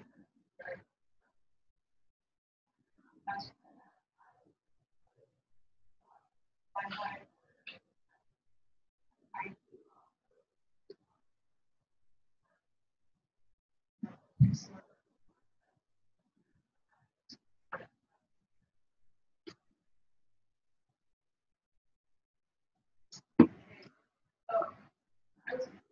I barely played any games. My parents were like, games aren't for girls. But then it turned out I'm not a girl. So I still begged them to get me games and stuff. So they got me a pink DS with games like Imagine Fashion Designer. Because gotta make sure I remember that I'm a girl. I forgot. So now, recently, I guess, probably as a consequence of all that, I've been really trying to play a lot of games I didn't get to enjoy, not as a kid, a lot of like nostalgia games, I guess. Going back to games I played as a kid and buying the membership for them, my parents never let me have. So I get to explore those worlds in all their low poly glory that are reminiscent of 2010. So, and also, I'm not super connected into mainstream game culture. I'm just thinking about like my own experiences and random stuff tied to any friendship. Do you host any private servers? I don't host. Oh, sorry. I go on private servers. He likes to bother me with a Club Penguin. Well, so you already, a lot of you, I mean, we sort of touched on this a little bit already. But in case you say, what was the first time you felt you faced a problem with diversity in the space? So I guess we'll start the first time when you maybe realized that something could be worked on. That's pretty early. I don't know. I think there have been instances when I've been playing myself and like I don't have for my official voice will be identified. Like go online, people brag on you for that. It hasn't happened often to me because all of that stuff, but I've heard enough about it that I avoid doing that as a result. So I guess that's something.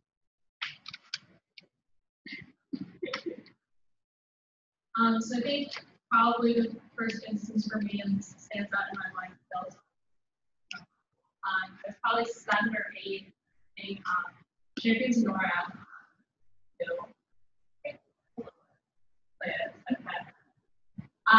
But I remember there's this one part where you go to the manor and fight vampires. And there's 2 bosses in the manor. One is the male vampire, female vampire of the manor. But first you have a cutscene where you see the male vampire and very undead. It's kind of got skin falling off, and got that, typical like collared hood and long robe. Any Dracula movie.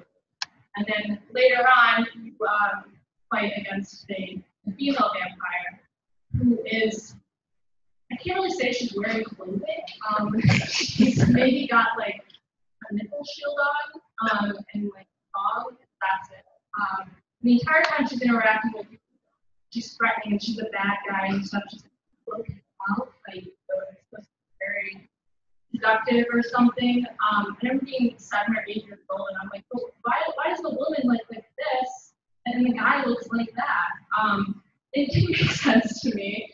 And I guess, you know, when I played it again in probably middle school, like, oh my goodness, why do they have to sexualize the women and let the men look like normal undead vampires? I'm still very upset about this, but, you know, I think once I noticed it, and you see it a lot all the time. I think over-sexualization, media especially, is a very prevalent problem. But not that this is any better, but at least in movies, they sexualize men. Women, they want to appeal to audiences. But in video games, I think especially, they never sexualize men, which maybe don't sexualize anyone. They're gonna wear armor, like have them wear armor, undergarment. But I see this a lot, even in Dungeons and Dragons Online. You can pay for special mods, have your female characters change the appearance of their armor, just basically putting undergarments. And for the male armor, you can change like the color or the style. And what if I want to see that? But at those moments, to me, it's just like, you know, these were created by, you know, a straight male audience who wants to create, you know, for a straight male audience, and crap. So even today, you know, I'm looking at stuff like that.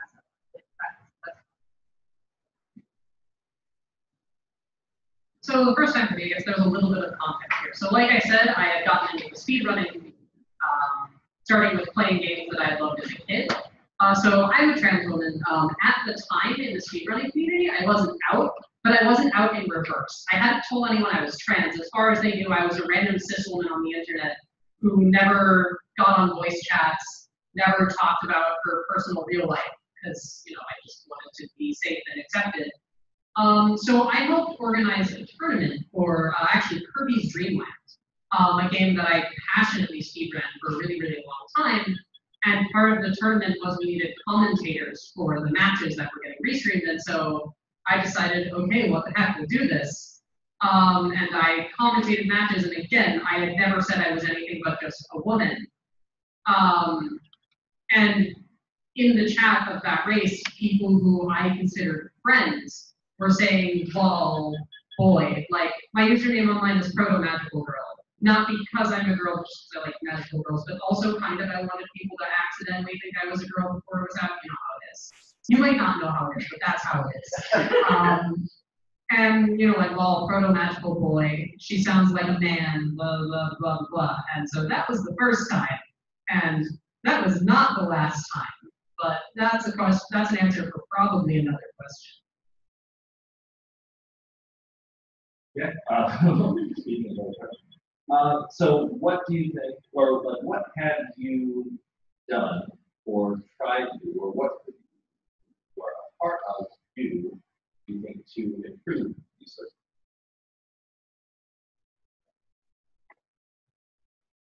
of All right. You get to listen to me more. So, let me be clear that in my like 4 years of speedrunning that ended last week, I tried really hard. I was always the evil, angry SJW of the community. A lot of people really, really, really hated me because I tried really hard. So, you know, in addition to like calling out, hey, this person's racist, this person's sexist, this person drops slurs when they're angry at video games, and this is not okay. I as well did some things that some would argue are more positive. I would argue that they're on the same level. I started, for example, an event called Power Up at Pride, which is a video game speedrunning charity marathon created by and for LGBT speedrunners that raises money for LGBT charities like the Trevor Project. That was pretty cool. in my time when I was working with Games Done Quick, I was the only non-male on the interviewing and hosting team. I made it a point to try to bring any women runners or non-male runners that they took, which was about like an average of 6 per event out of 120 rows on the schedule, and this is why I quit speed running forever. I made it a point to try and bring those runners to interviews. I basically did whatever I could to bring diversity to things and call out terrible people, and we certainly made some progress, but not nearly enough, and then I quit forever.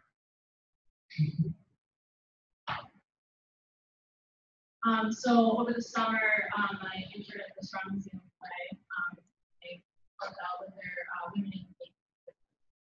So, you know, although no one was asking them, like, what are you deciding? You know, I didn't have that much influence. But being a part of the meetings, you know, it helps you see kind of the efforts that are being made at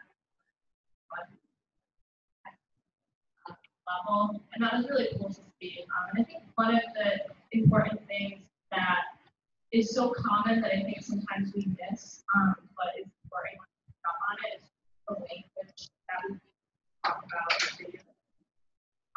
It's very common for me in a conversation, especially around a male group, and they're talking about video games, and I join in and make a comment of like, oh, you play like real video games. You know, something like Skyrim or Zelda or Friends Online or something like that. And first of all, that's annoying enough. Any video game is a real video game. I don't even know what that means.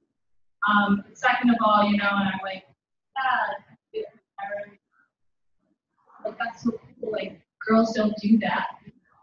Like, well, I'm a girl and I do that. So clearly girls do that. Like, these things that we don't know how to respond to. But they get said a lot, and so I think, you know, in just being aware of when we talk about these things, and kind of pointing out when comments and how inconsistent and ridiculous they are, and actually pointing out and making about it, I think that's a small thing that we can do.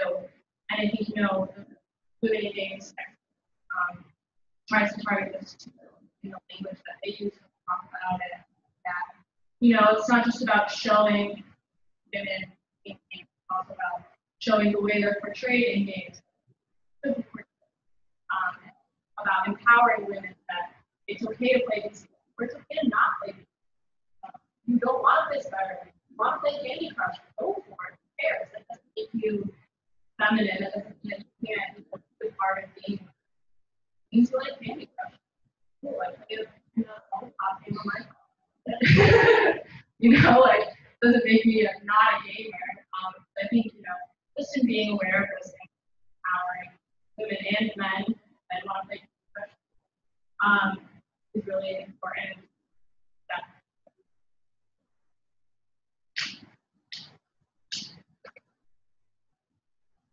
I think that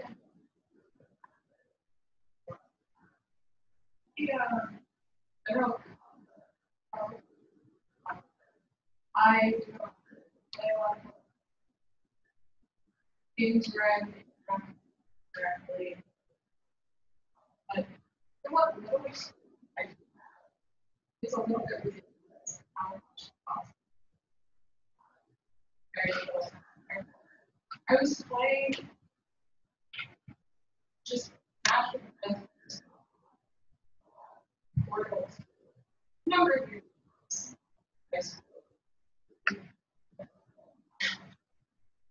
And I'm just there. That's awesome. That's great. I really don't ask, hey, oh, so you're a girl. Oh, that's a joy. There's a time. If you're going to be working on solving problems, try to keep the conversations that like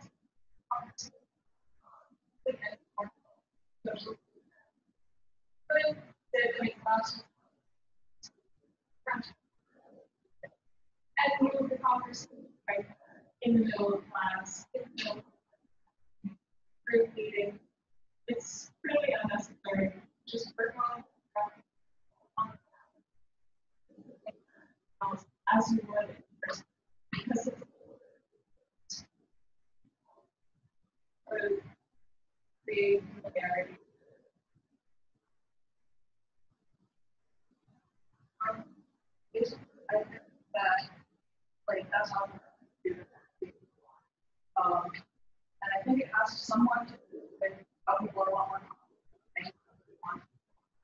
like, of course, it's a problem, but also the fact that, like, gaming culture tends to almost pride itself on like, it's kind of like a stereotype of being vulnerable, like, innocent, aggressive, weird, and creepy women. Like, their experience with women is so stereotyped, hypersexualized video game women that don't actually act like real women do in real life, so they're awful to them, but they actually don't know how to treat them. So I guess what I'm saying is kind of there's a component of the games that are like faulting, the games are like causing this behavior, and toxicity is just kind of perpetuating it and making it worse. I guess we need to encourage the gaming community to be like a group of all sorts of people who play all kinds of games. Like, if something is something to play, it's a game. We don't consider class as a game. Also, not tolerating this kind of behavior. I think you know what I mean. Well, that's a good segue then, and something you a little bit already. What if you were to put yourself in the shoes of a developer, developers earlier talking about the challenge in this arena? What would you like to see them do to make things easier on the user?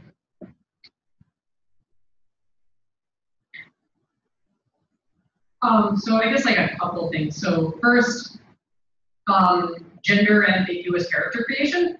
You don't need to lock character physical traits to a gender. I don't know why you do. It doesn't really help at all. It just means that if you like one trait, you can't use another one. And I feel like if you want to customize character, there's no reason to make this entire set of features and this other entire set of features and make them not compatible. Also, give me otherwise selectable pronouns, every game developer ever, you cowards, please. It's actually been starting to happen in more games lately, so that's really good. The big thing from my experience of being, a trans woman in the public eye and getting harassed and harassed and harassed and harassed, your games and your communities need moderation and reporting tools. If you don't give people a way to report and deal with harassment, it's going to happen. It's going to get perpetuated, and it's just going to keep getting worse. So you need, especially if you're developing something multiplayer, that you need easy-to-use reporting tools that allow your players to fill in their own information, not just from a selectable menu of this was harassment. It's like that's not always the whole story. If you just select one message and go, this was harassment, but there's no way to indicate that here's this whole other trail of messages that they've been sending me, because this one by itself doesn't look like harassment. If you look at all of these very slightly creepy things together, it's harassment. And then also you need real faces to look at that. Algorithms can't do moderation. Twitter, but also video game developers. I think that's my equality. Moderate your games. Touching on the gender thing, I don't know if you guys know, but Sims 4 has like really good build a sim gender kind of thingy that I think more games should have. So they let you select like the gender of your sim and also what kind of clothes they wear, what kind of body type they have, information gender basically a pronoun, which of course are still only he and she, but it's something. And then you get I made my sim have like feminine body type, feminine clothing, but that's who I am, and that made it a lot better. And but it's annoying when even in a game that has really nothing to do with your stuff at all. Like I noticed on Animal Crossing, I want to have short hair because I have hair like this, but the only cute short hair is for the boys, but the boys don't have eyelashes, and it looks weird without eyelashes. one I want to go with, and if I want all my villagers to call me she all the time, just to have eyelashes, like I shouldn't have to make that trade-off. It's so negligible for that experience, not that hard. And games should really implement stuff like that a lot.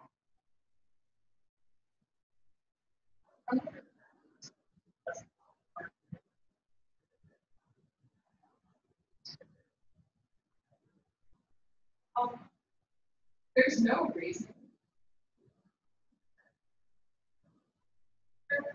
You pass different. If you pass right,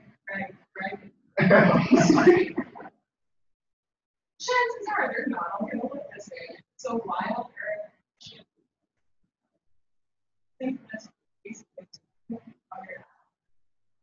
so much more fun and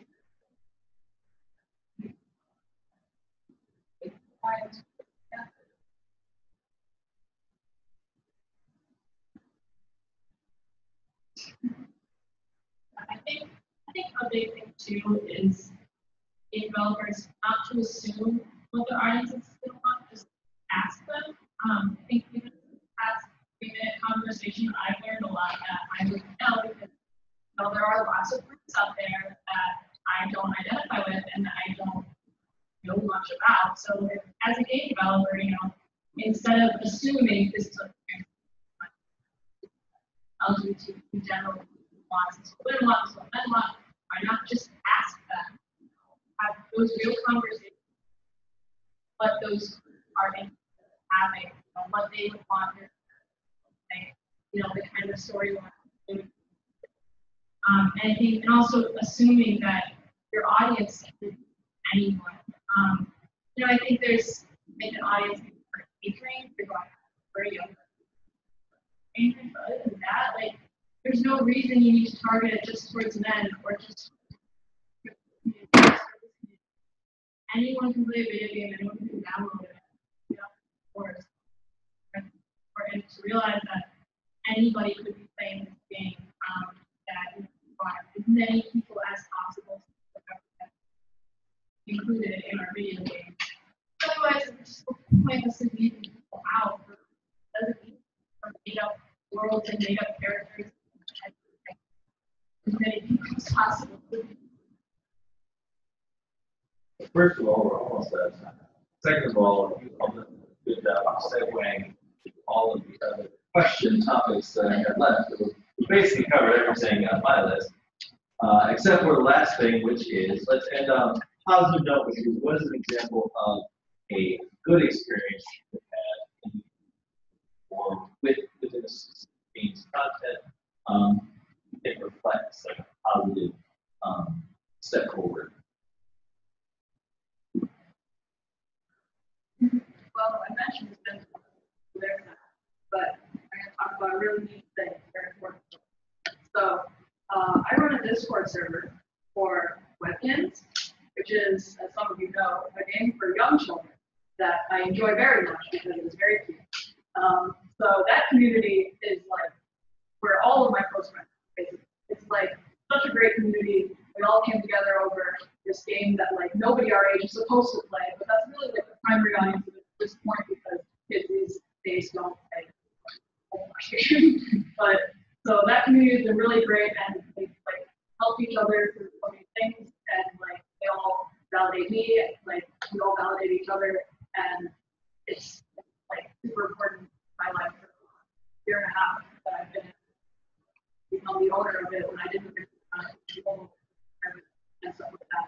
So it's important to recognize that there are niche communities that are outside of big gaming things that can still be really important. And I don't know, I'm going with this.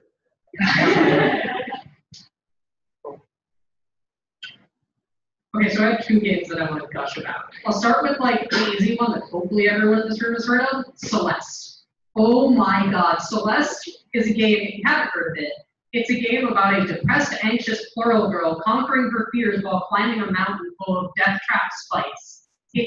Not only is it an incredible masterwork of game design, it's everything that the hard game TM needs to be fun. Matt Thorson's level design is incredible. Lena Rain's music is incredible. And it also has this wonderful message. There's literally a scene halfway through the game where the game essentially teaches you an anti-anxiety breathing exercise. And that becomes a core plot point in the game. And it is one of the greatest video games ever released. And every time Lena Raine got nominated for an award for the music and didn't get it, she was completely screwed over and it wasn't fair. Okay, that's my soapbox about Celeste. The other game I want to talk about, this is a game that I would imagine very, very few people have heard of in this room.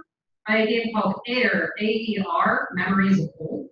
So what if I told you, maybe you're tired of like, big brawny shooter games and like aggressive violence, gunning people down or cutting people down with magic or whatever. What if I told you there was a game where you could play as a woman of color in a completely non-sexualized but extremely cool outfit, and in a gorgeous, low-poly, cel-shaded style, where the core component of the game is you can turn into a bird and fly around, and the flying is extremely fun, and you get to go fly through this vast open world of floating islands and gorgeous scenery, and learn about the history of that world and the people in it. And then at the end of the game, you get to, spoiler alert, you get to date the boy.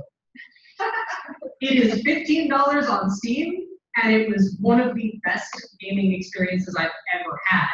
It's just so wonderful and peaceful, and again, woman of color in completely not sexualized outfit, and he gets turned into a bird and fly around. So go buy Air. It is worth your $15. Yeah, so I don't play any online games. So I like to do gaming as a self-healing thing by myself. Preferably not. So yeah, so I don't do any of that. I think the main thing for me that makes me feel good is when I enter a conversation about video games and start a conversation. It's just not a big deal. I think every time someone makes a big deal about it, makes comments about it, sexualizes that, it makes me feel self-conscious in this weird way that like, oh, this isn't something I'm supposed to do, which is so ridiculous in a video game. And it's the same thing when I tell people that I want to go into game development, science major, all of these things. And people are just like, oh, cool, what's your favorite game? Like, that for me is the moment. So yeah, for me, like, I just want it to be so normalized that like, that's the moment, the saving grace moment. I can do this. All right, so I'm going to go through in this game, most frequent on the cheaper and less on the go. And just from what we've thus far, because there have been so many fascinating stories.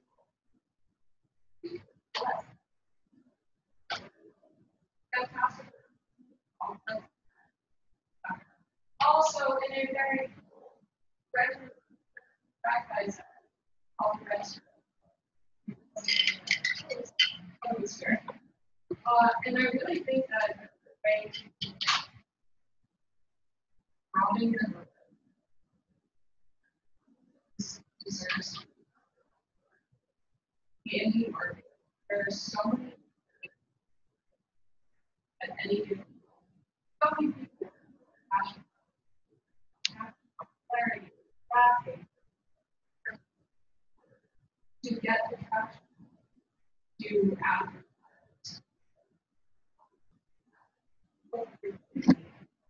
It is worth it. Search.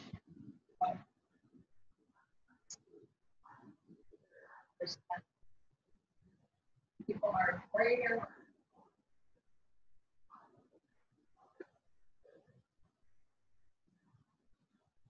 Right.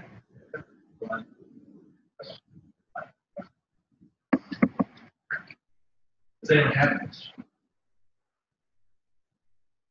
We also have the arcade set Yes. up, and so it may be a good idea to that space, right down the hall. We have excellent snacks, demos, playable stations for everyone. I think that would be the truth. Let's do that. Thank you for the panelists.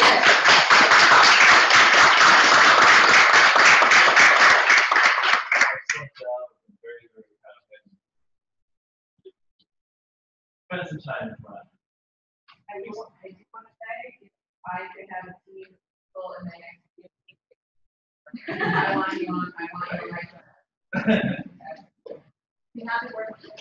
I'm still white page, I will never see 14, so no one will die.